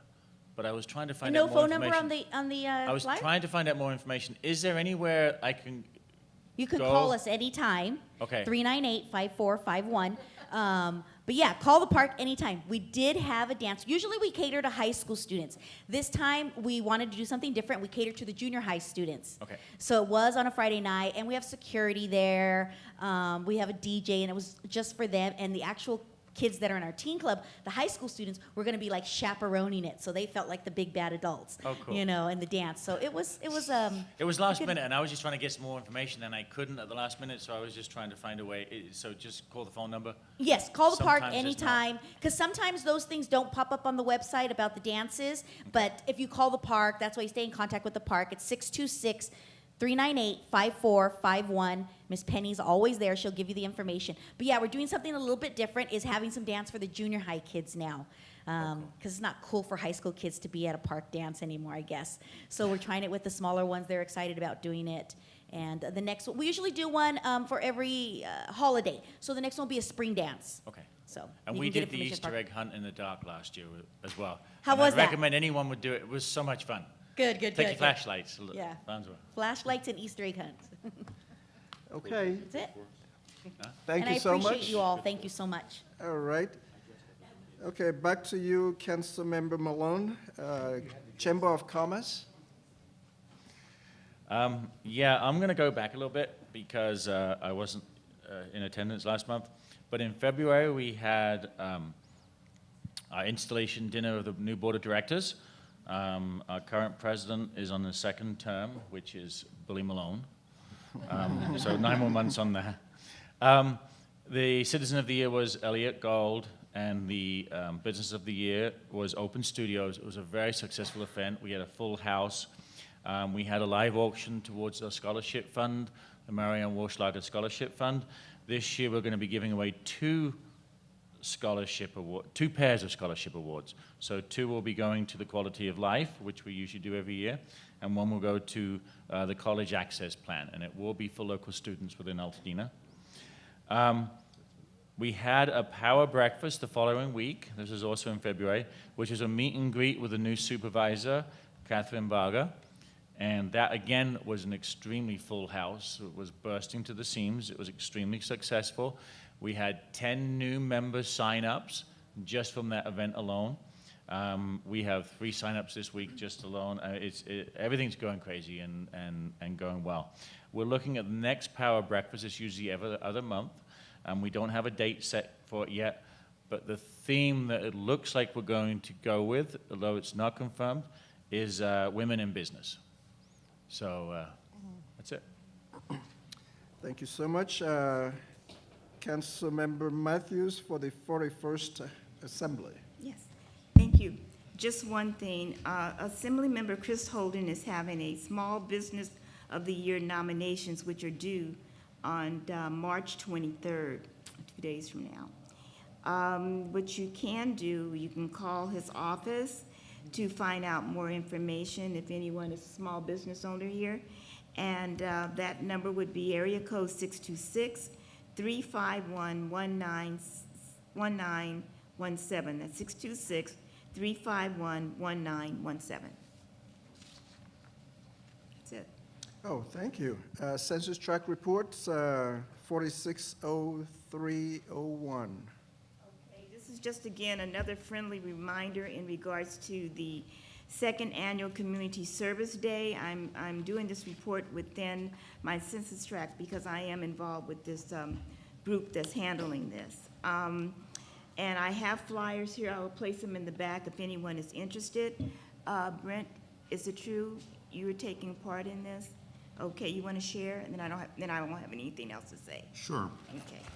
So there's a community service project that is sponsored locally by church and a realty group, et cetera, that brings volunteers to bear on some of the homes, typically of the elderly or someone who may be disabled and unable to care for their long homes and so forth.